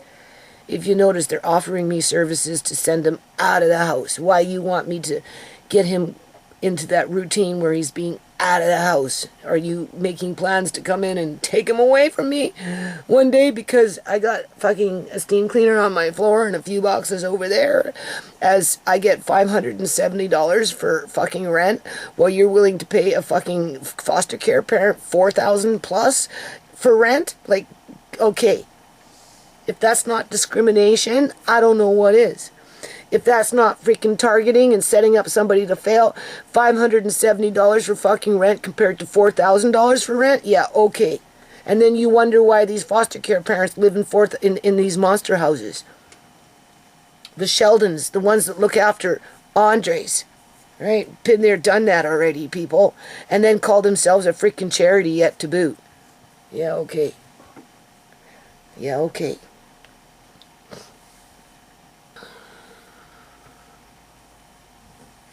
Okay, I'm going to end it here because now I'm going in circles. So I put up another little survey here, okay?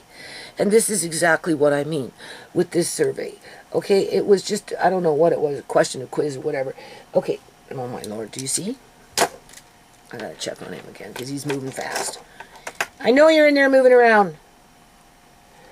Okay, so what defines charitable organization? Because I've got this foundation, I got to figure out what the hell I'm going to do with it, right?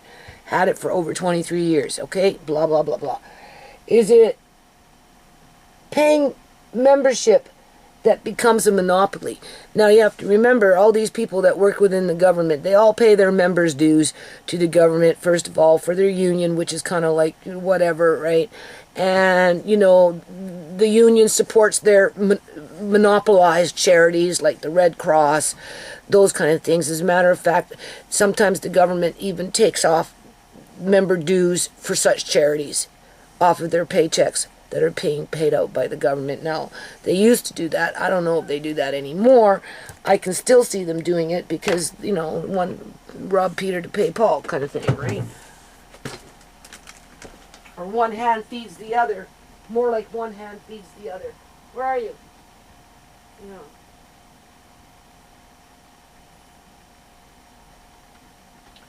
I think that's what it's called. One hand feeds the other.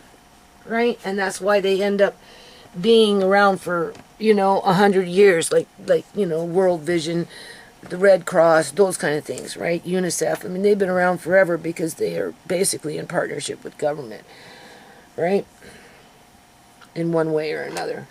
And then, of course, there's the history and the trial and the tribulation to stand your ground, to which is what I represent when it comes to charity or charitable organization, right? Because I can't provide you with a service other than with, I guess you could say, knowledge at this point, through trial and tribulation. You're gaining insight. It's all going into that short-term memory through the hippocampus, and then when you go to sleep it gets logged away into your long-term memory, so that in 5 or 8 years from now, if you should have some crises in your life and the shit hits the fan and you're overwhelmed and you don't know what to think or do, you'll remember something that I said or something that you've seen on my videos, or just in general the trials and tribulations I went through and how I was able to cope with them and survive, right? That's going to give you the fortitude to pull yourself up by your bootstraps and not be a quitter and just pass over the problem, right? Right? Not that it's a problem. If you allow other people to make you think it's a problem, then yeah, for sure it's going to become a problem. But in the case of Amari, Amari is not a problem. I'm glad Shimei had Amari, people. I'm so glad. I told that to Amari the other day. I said, you know, your Nana, she loves you so much. I'm so glad your mommy had you. Mm-hmm. Yeah. I feel so blessed. You don't even know. So I'm not just gonna pass him over. Hold on a minute. Hello?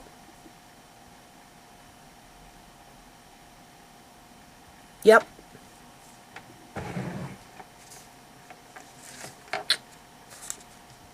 Why?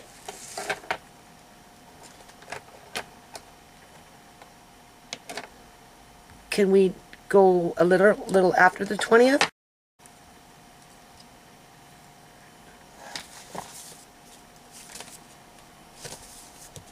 Oh.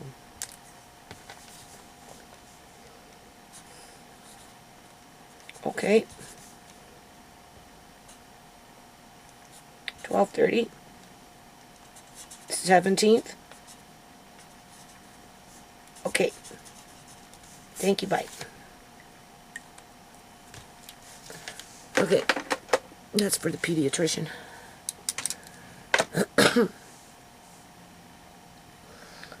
Something like that.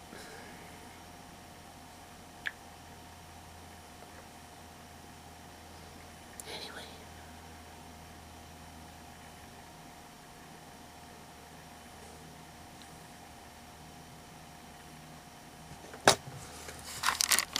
Okay, so just to follow up on what I've been talking about here before I end this video, I just did a little search here. It says foster caregiver payments, right? Okay, foster caregivers receive a monthly maintenance payment. Yeah, this is a monthly maintenance payment, right? That covers the cost of caring for a child or youth in care, dependent on the level of care provided. Rates below are effective July 1st of 2023. Okay, so maintenance payments. So they get the first payment, okay? So for age of child or youth, age 0 to 11 years old, they get that, $1,502.53, okay? And then age 12 to 19, they get $1,686.92. Okay, that's just your standard maintenance payment. And then they also get, I don't get this, people. I don't get this service payment. Okay? I have some contract arrangement with the government with Andre because of what was going on with the court, and they just said it was better to do it that way than to just put Andre on my social assistance, either or, whatever. But this is what, if Amari was to go into foster care, okay? So that person who would be looking after Amari, age 0 to 11, would automatically receive $1,502.53. Now keep in mind, that's tax-free, okay? And then they would also receive an extra payment, which is a service payment, okay? Where this says, I can't really see it because my eyes are screwed up now. Anyway, foster caregivers who provide specialized care, that would be for Amari, for children and youth with moderate to extraordinary, Amari's would be considered extraordinary, support needs, receive a service payment. So this is a second payment that they would receive on top of the first one, right? In addition to the maintenance payment per child. I'm telling you, Amari represents big dollars, okay? For that middle class income to supplement their income tax-free, okay? Or youth. This, as the UN soldiers are ripping up the houses at the corner of the road here. Literally, just they ripped up one and they're going for the second one, tearing down all the trees, start digging a big-ass fucking hole, shifting the ground so they can build their stack and pack units, rent them out for $2,500 to $3,000 a month for 800 square foot, 2-bedroom box. Okay? All right. And that's what the British Columbia Canadian government considers quality housing for families, with a little playground and a couple of ornamental trees on top of the roof so that children have a place to play. Okay? And I'll walk you through that another day. Anyway, so this is the second payment, right? This additional payment recognizes the special caregiving skills and extra time required to meet the needs of a child or youth. Okay? And then they level 1, level 2, and then of course there's level 3. Mari would be considered level 3. So for level 1, for one child, would be an extra $591.90. A level 2, right, which would be, you could almost say Andre is a level 2, but of course Nobody wants to acknowledge that, right? So level 2, one child, that caregiver would receive another $1,473.74. So they would be over $3,000 a month for a child like Andre. If Andre was in foster care, that caregiver would get $3,000 a month. Okay? But for Amari, who would be a level 3, which is the severe of all severe, right? One child, right? They would receive another $2,347.67. You'd add on that other $1,500 and some odd dollars. You're almost pushing $4,000 a month, people. Not including your write-offs for gas and all this other shit that they do. That's what I'm saying. $4,000 a month if Amari goes into foster care. Right? So this shit that, you know, like, why is he having a seizure? Well, I don't know. You know it's because he has cerebral palsy. So why you're asking me this, I don't know. Other than, you know, nobody wants to take any responsibility for injuring him at the time of his birth.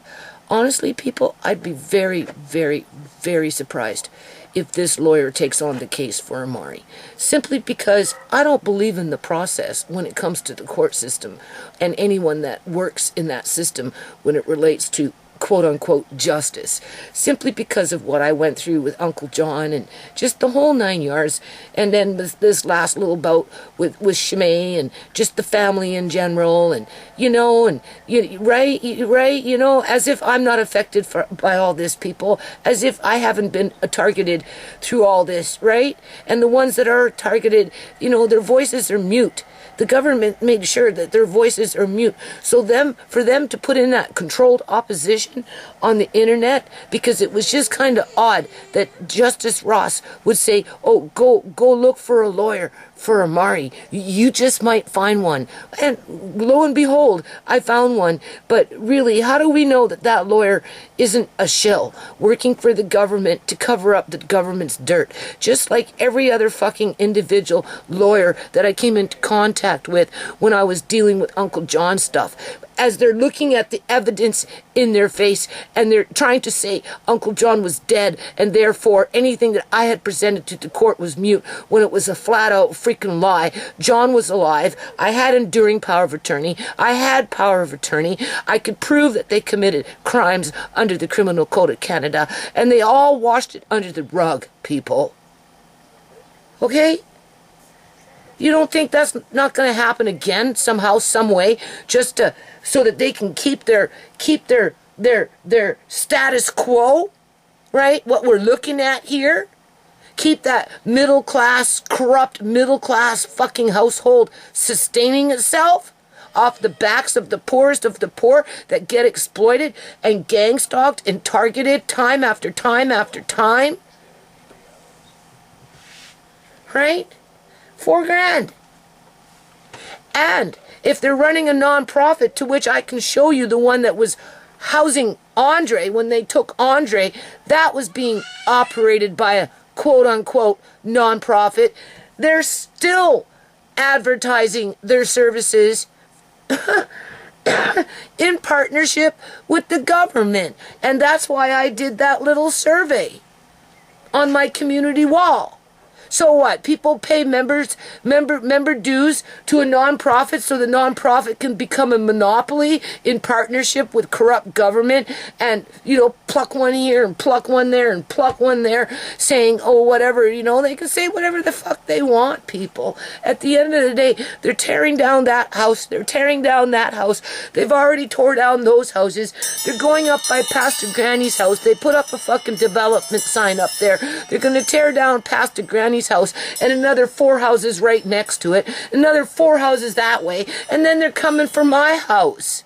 Can't you see that they're flushing everybody out of their houses into the streets as they're taking the ones that they can capitalize off of and make fucking money off of, whether it's stealing the old people's pensions by locking them up into old folks' homes and then making them pay for them until they don't want them anymore, and then mysteriously they suddenly die? Yeah, and nobody can get an independent autopsy to find out why their loved ones are dead? Yeah, okay. Right? You know, I'm sitting in a hospital. I know for a fact that they can keep Amari drugged up for as long as they want to, because I've already witnessed it 2 times. How is it that sometimes he can recover real quick? Oh, we're not going to give him a blood test today. Oh, okay. So what? You can take him home now. Oh, well, that was fast. Okay. Then the next time it's like, oops, maybe I made him puke because I used it too much. What? Of course, I wasn't supposed to hear that. All I was supposed to hear was, we might put a vent in him. And I wouldn't have been able to say jack shit about it, people. Oh, no, doctor, don't put a vent in him. But we have to. He can't breathe. Well, why? Maybe because you stuck the hose too far down his throat with your student nurse, and she made him fucking puke and he backdrafted the shit. But of course, we'll never get the truth on that now, would we? No, of course not. No, because they're too busy pointing the finger at Shimei after all this time, with the doctor running around whispering the word coke. Yeah, okay. Okay. Okay, people. Okay. I'm like, seriously, you don't even know. You don't even know. They give me $570 for freaking housing for me and Amari. Okay?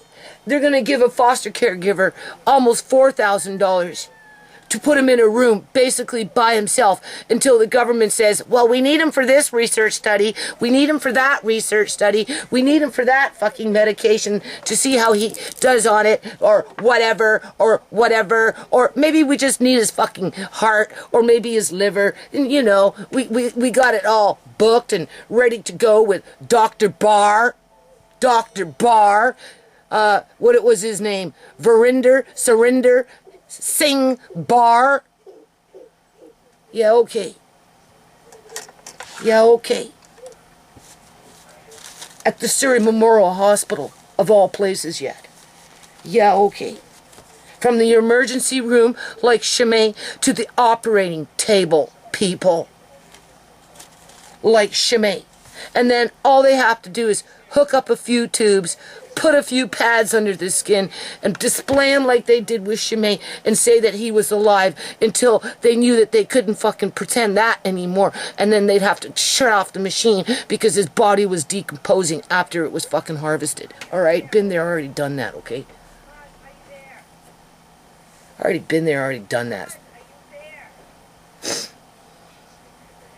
Put him on a vent. Why? Why you want to put him on a vent? Maybe stop giving him so much medication. Maybe that might help. Like the doctor literally said that they made a mistake by giving him too much medication.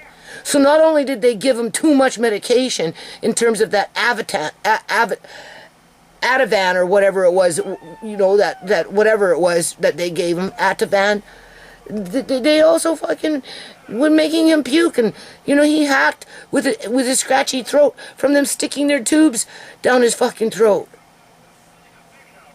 Calling in all the student nurses, giving them a chance to practice on my grandson. And they don't want me to talk about it, so they're just calling the fucking social workers.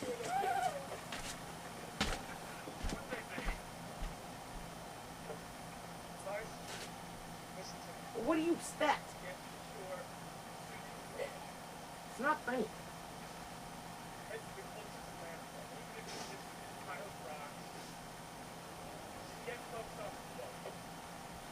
You're just being a Mr. Magoo.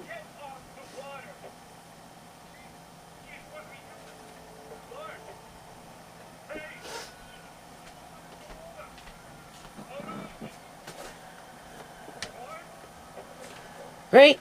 Doctor putting pressure on me to get my eye done. Oh, I'm trying to make it so that, you know, your grandkids can, you know, you can see and, you know, blah, and yeah, okay.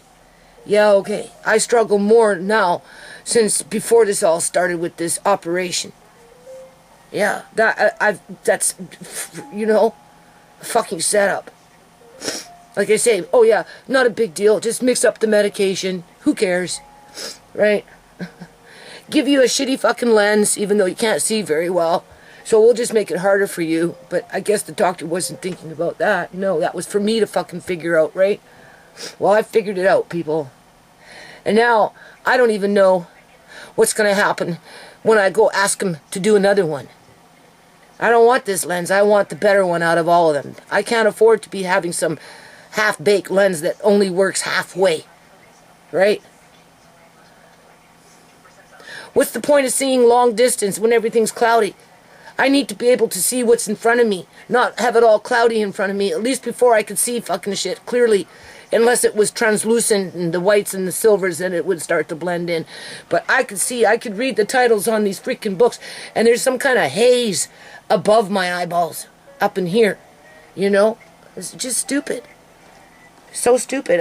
These people, they just play with your lives. They just play with people's lives. I swear, that's what they do. That's what they do. Yeah. Yeah. They play on your fear. Yeah.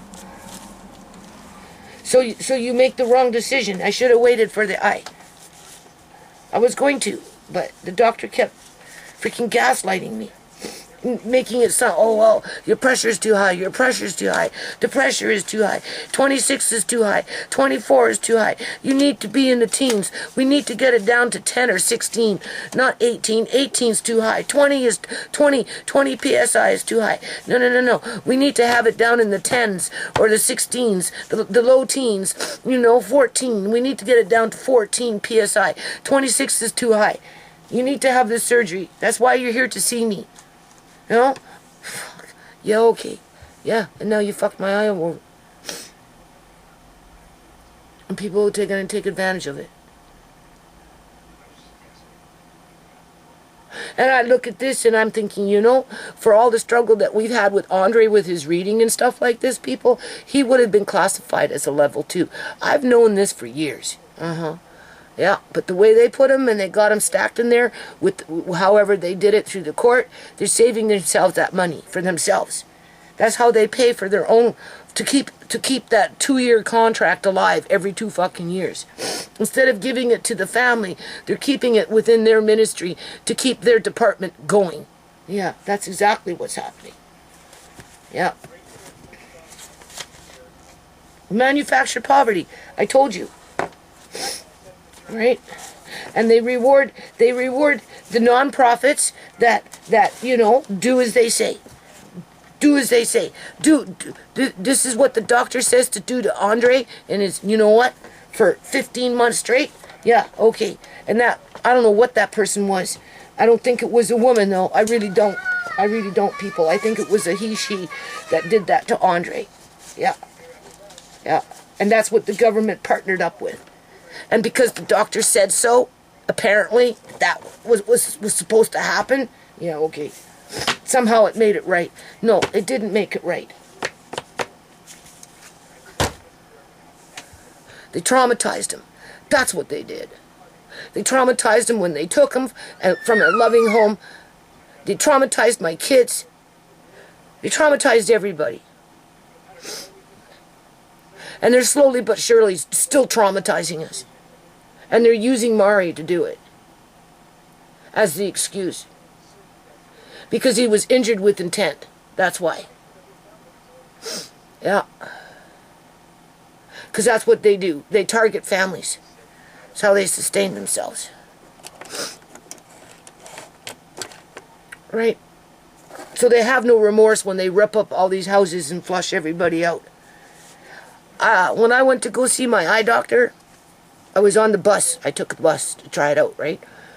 And I met this elderly woman that lives in, she was 70 years old. And she lives in Westminster, and she lived in subsidized housing for the elderly in some tower, like a high-rise of sorts, right? And she was, whatever. She wanted to chat with me, and she didn't want to go home. I said, why don't you want to go home?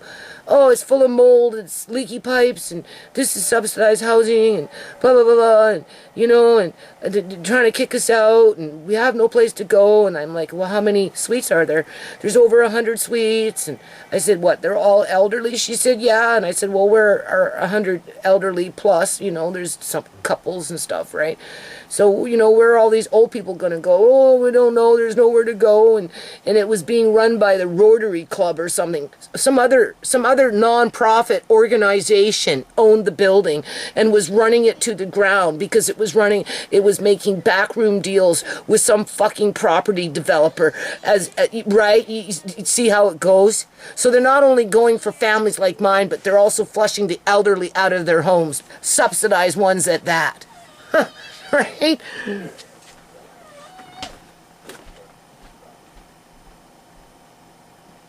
What are you doing? No, you stop doing this. You're doing it on purpose. I'm getting that big baby rail, man. That's it. You're like a freaking acrobatic. Yeah. Well, you know why? Because it costs money. The elderly represent the pension plans that the government, many of them have pension plans that the government pays. The government don't want to pay. Right? So who cares if they die off early in old age from stress by losing their housing? Yeah. Yeah. So the property developers, the overseas property developers, the rich fucks in British Columbia, Canada, can improve the neighborhood with a bunch of stack and pack freaking, I don't know. Like I say, they're not even using proper piping, people. They use plastic piping and they say it's better. Yeah, okay. Yeah. Well, you know what? Those things are not better because those little clips that they put on, those things, they snap and the pipe just, and it's shooting water into an electrical outlet. I know, I almost killed myself walking into a laundry room with one of those things blowing its little freaking snap. You know, it's a little clip. They don't solder it, they clip it. And that's supposed to last like that for 50 years. Yeah, okay. No, not at all. I can only imagine what's inside of them after a while. At least with copper pipes. You know, copper has a natural ability to kind of disinfect water, right? You know, it's hard for bacteria to grow on copper, right? Plastic, though, oh my God, I can only imagine what those pipes in the inside look like after being in a building for years and years and years. Anyway, it's just, I don't know, people, like,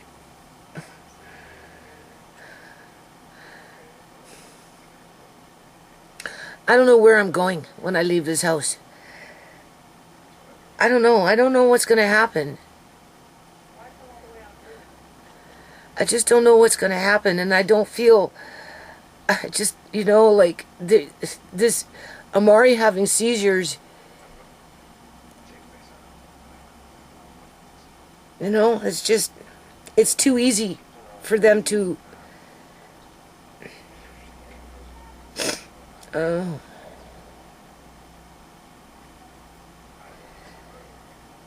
I just don't know. Okay, so I'm going to end it on this. Shortages are spreading, okay? Nightmare crop updates, discount store empty, and viewer updates. Like, seriously, like, you know, I have no regrets doing what I did with the food prep. It's just, people are using it against me. Because I'm not quite finished with the tail end of it, right? And, you know, I had to do my eyes. Because the doctor was putting so much pressure on me. An update on the devastation of soybeans and corn out in Missouri. You we know, got farmers checking in on that. For Canadians to sit up there and think that this isn't going to affect them because they live in Canada and our wheat fields are all honky-dory, even though we've got massive fires almost in every province and heat waves and droughts and if it's not that, it's hailstorms and tornadoes up in Alberta and, you know, just the whole 9 yards, right? You know, right? Like, this is a global problem because it's manufactured poverty, people. They're trying to depopulate the planet, okay? As the ones that are the middle class are desperately trying hard to sustain themselves. And there's only so many ways that they can launder that money to keep it flowing in their direction. And of course, we know we've got Amari moving like a little mad Dickens, so I'm going to put this on and I'll be right back. Big electrical components, grinding things to a halt on repairs on electrical grids as well as Navy ships. We also have a major hack on U.S. Commerce Department as well as actually the Secretary of Commerce and the U.S. State Department by Chinese hackers. Also, we have another company pulling out of Florida from insuring folks down there in Florida due to increasing risk of hurricanes. We got a whole bunch of stuff to cover, a whole bunch of reports coming from you guys, as well as a few news clippings here and there to bring you up to date on what you need to know. Let's jump into it, folks. Welcome to the Poplar Report. I'm Steve Poplar. I'm an accountant by trade. If you don't trust the mainstream media, hit that thumbs up button and let us know we're doing a good job here. We want to thank our sponsor, Genesis Gold Group. If you have retirement funds and you want to get them into gold, silver, or platinum coins that you own, if you want to work with a Christian organization, you might want to talk to Jonathan and his team at Genesis Gold. You can find them down in the description down below, and they'll be linked on the screen towards the end of the video. All right, so Secretary of Commerce Gina Raimondo's email account was hacked and accessed by Chinese hackers for a full month before it was discovered. This was all in the lead up to Secretary Blinken's trip to Beijing. So Chinese hackers had access to the Secretary of Commerce's email account for a whole month, folks. More and more breaches are coming out on what happened with the hacking just over the last month, and it's just devastating, folks. While we've been talking about putting sanctions on China, the people putting those sanctions on China are the very same people that have been hacked by China. Also, the State Department was also hacked, not up to the Secretary level. So the Secretary of State was not hacked, but the Secretary of Commerce was.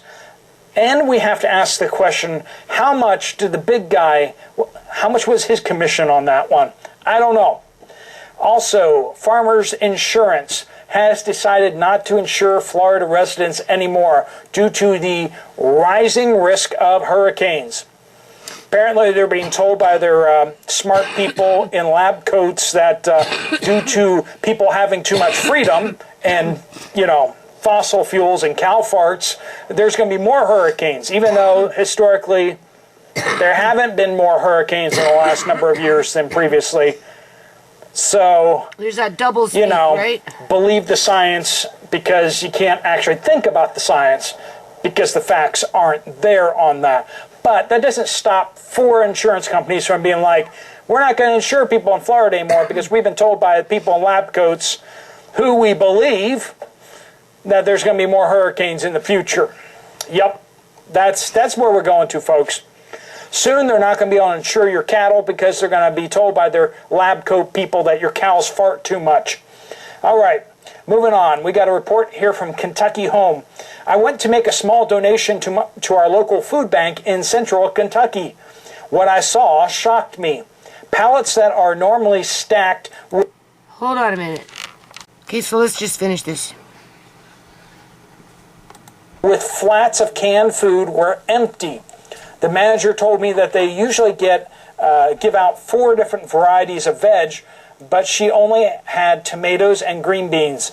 She said the trucks haven't had much on them, and good thing it was raining that week, and not many people came in for food.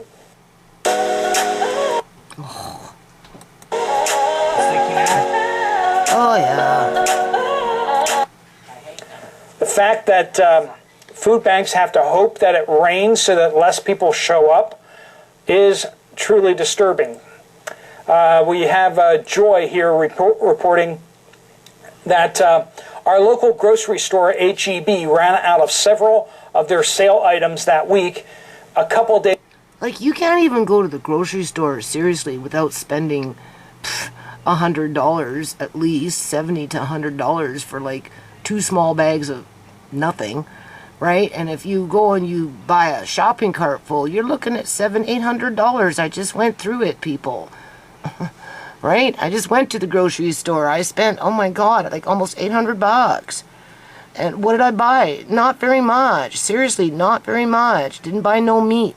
I bought I bought some chicken wings and beef to eat a little bit. That was it. And the meat department was empty. It had hardly any meat of any kind. Maybe 20 packages out of the whole section. Like, seriously, like, there's something seriously wrong. Half the shelves are empty, right? You know? And this is an affiliate to Save On Foods. Apparently, Save On Foods bought Nestor's, but I don't know what the hell's going on in Nestor's, because for well over a year and a half, the place is like half empty. Well, maybe not a half, but a good third. Their shelves are like a third empty, and getting worse and worse every time I seem to go, and more expensive, like, serious, like. And if I go to Walmart, it's the same damn thing. You know, you go from aisle to aisle, like, they're not completely full, and you know, their selections are getting smaller and smaller in terms of choice. And I don't like to buy Great Value canned food. I really don't, right? Because they use a lot of cornstarch and fillers and that kind of thing to compensate for what other products have compared to extra cornstarch. Like I said, look, if they're saying, well, they've got this many calories, well, why? Where's it coming from? It's coming from the sugar and the cornstarch and those kind of things, right? The fillers. It's not coming from the corn. It's coming from the fillers, right? So I'm paying, you know, a higher price for the better product, right? To avoid the fillers, right? Days after the sale started. I have never seen that before. Like, I bought 12 cans of chickpeas and 12 cans of just corn, right? Corn and, you know, corn and water, right? Just normal, regular, everyday Green Giant corn.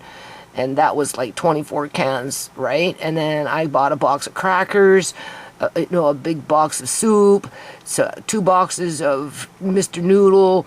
I got 3 jugs of 2 apple juice, 1 orange juice, right? Got some milk, you know, got some whipping cream, got a bit of butter. The cheese that was on sale, I did kind of stock up on that, but I saved like $80 on what I bought. If I would have paid regular price, it would have cost me actually more than $80. It probably would have costed me $120 more. So I did stock up on the cheese. I do plan on dehydrating some of it. Either or, right? You know, and by the time I was done, I went through 3 different cards, right? 1 credit card and 2 bank cards into overdraft. Like, come on, right? You can't tell me there's not a problem out there. And it wasn't even 1 basket of food. Like, in terms of a small basket, not like the good old days back in the day when you spend $800 and get 2 full large baskets of food. Now you'll be lucky to get 1 medium-sized basket full of food for $800. Like, that's pathetic. A bag of sugar costed me $19, for crying out loud. You know, a large bag of sugar, $19. I couldn't believe it. Yeah. Like, what happened to $11? Last time I bought sugar, I paid $11 for a 10 kg. Now it's $19 for a 10 kg. Yeah, okay. Well, you should come to a Save-A-Lot like we have up here in Pittsburgh. It happens all the time. But our local U-Pick farms are not allowing you to pick because crops are so light. But you can still buy small amounts from them. Fresh peaches are $5.50 a pound. No canned peaches at Walmart. No canned peaches at Walmart, but I got canned peaches. I just have to recan them. Potatoes have gone up a couple dollars for a 10-pound bag. And that's another thing. They're coming in with these funky cans with these pull tabs, which are not good for nothing for any length of time. And not only that, but I've shown you in past videos how they're slivering on the can in terms of, like, you know, the dimensions of it, so that they're buckling. They're buckling in on the seam on their own, right? Because they're not made well anymore, right? Because, you know, they're just, something's wrong. And you are lucky if only half of them have no scab or black spots. Cat food is very low. Dog food is available. Coffee has gone up quite a bit, and not as many brands are available. The thing that surprised me the most this week, we finally ran out of canned spinach, which at the beginning of this year was 72 cents a can. The cheapest cans I could find were $1.38, but they come to Canada and you're looking at $2.27 for her can, if not more. Yeah. And if you go with the no-name brands, you get them for $1.99. all right, like the Great Value or those kind of cans, right? You might get them for $1.99, right? But other than that, anything else is over $2, $2.47, $2.99, $2.29, right, per can. They are no longer the 16-ounce cans. All the spinach sold was either 13.5 or 14.5 ounce instead of the 16-ounce. Shrinkflation plus inflation is rough. Glad we prep. Be growing a lot of spinach this fall in my fall garden to put up for next year. That's a good plan. That's a good plan. Chava in the UK.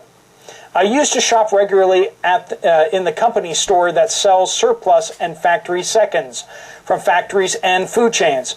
I have seen far less in the way of fresh goods. I can't remember when last they had butter. 3 large carrots is like $7. You know those big, thick, round carrots? You buy 3 of them, you pay $7. Literally. And they rarely have cheese. The odd-shaped blocks that they used to sell are now being packed and sold in the supermarkets. They usually had miscellaneous items from Ocado, a national online grocery delivery service. Lately, there hasn't been any. Their prices used to be half what I spent at Aldi. Now, often they are higher. I remember saying some time back, what happened in stores like this would be a warning for what is ahead. And folks, it is. If you look at the discount stores, that's where you're going to see the shortages first. If they can sell those things at the higher end stores, they're going to start shifting that produce. They're going to start shifting those cans to the more expensive stores. And that's exactly what we're seeing out there. A bunch of these budget stores are starting to have more and more issues. Katie Glow says, rural central Missouri. The corn and soy fields in my area are devastated. I don't remember ever seeing them in such bad shape. The farmers here grow almost exclusively drought-resistant feed, corn, and soybeans, rotating with wheat. There has been no wheat planted, and the corn and beans are crispy. Even the leaves on our orchard trees are crispy. The grass is bleached, and the bees have fled to parts unknown. To all the doubters and naysayers out there who seem to live to troll channels like this one. Yeah. Who seem to live to troll channels like mine. We're looking at you guys if you're a troll, right? You'd better start to take things seriously because the shortages are going to catch up with your cities very soon. Mm-hmm. Yeah, and then they come after families like mine. Mm-hmm. Yeah. If you're not seeing shortages out there, folks. Oh, my Lord. Yes. Okay. Praise God for it and stack on because these troubles are spreading. Mia says in Canada, they aren't keeping us informed of the forest fires. Most of Quebec is banned from traveling to their home if you left before the fires started. But you can stay if you're there. You can't leave and go back. Fire maps aren't updated for over a week.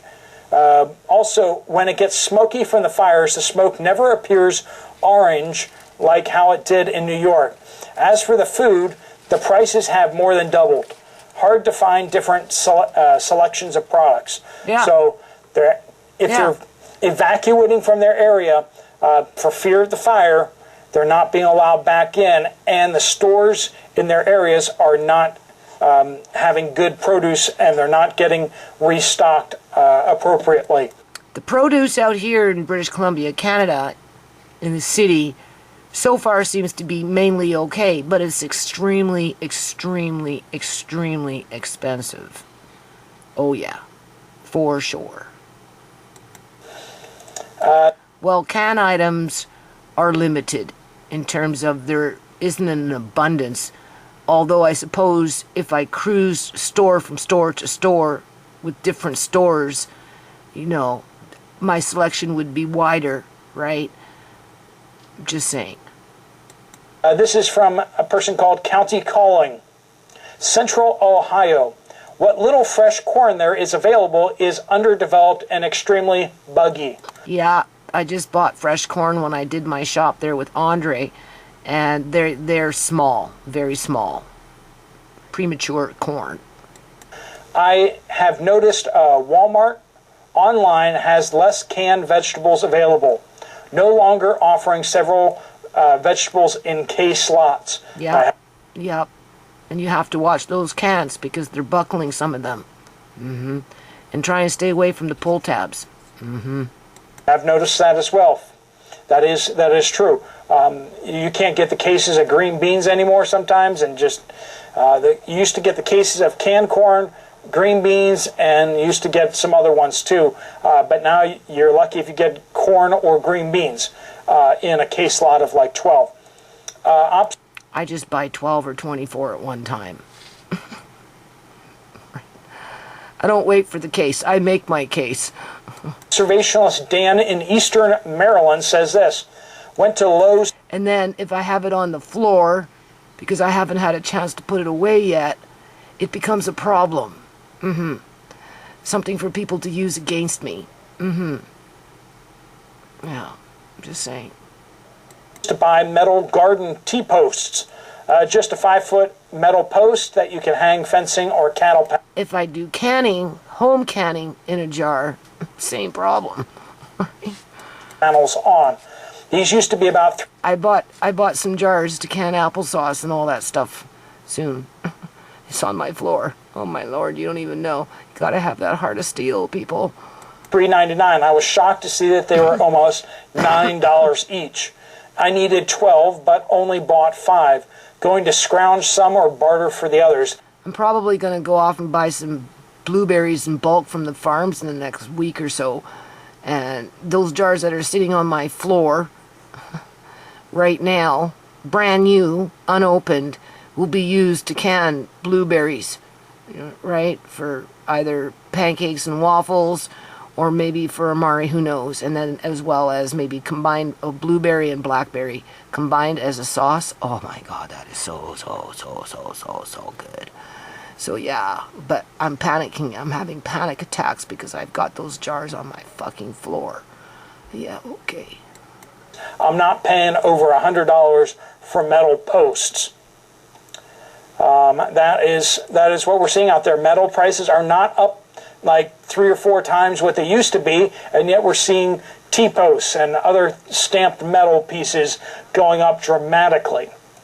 Jan says, update on non-food items. My son works for a company that sells, installs, and maintains commercial and industrial waste equipment.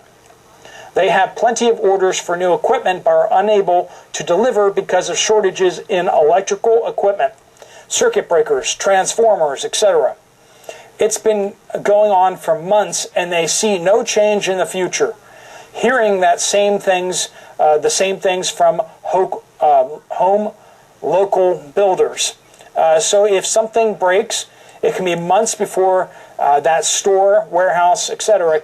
can be back up and running. Well, not in BC though. They're just got their building boom going, right?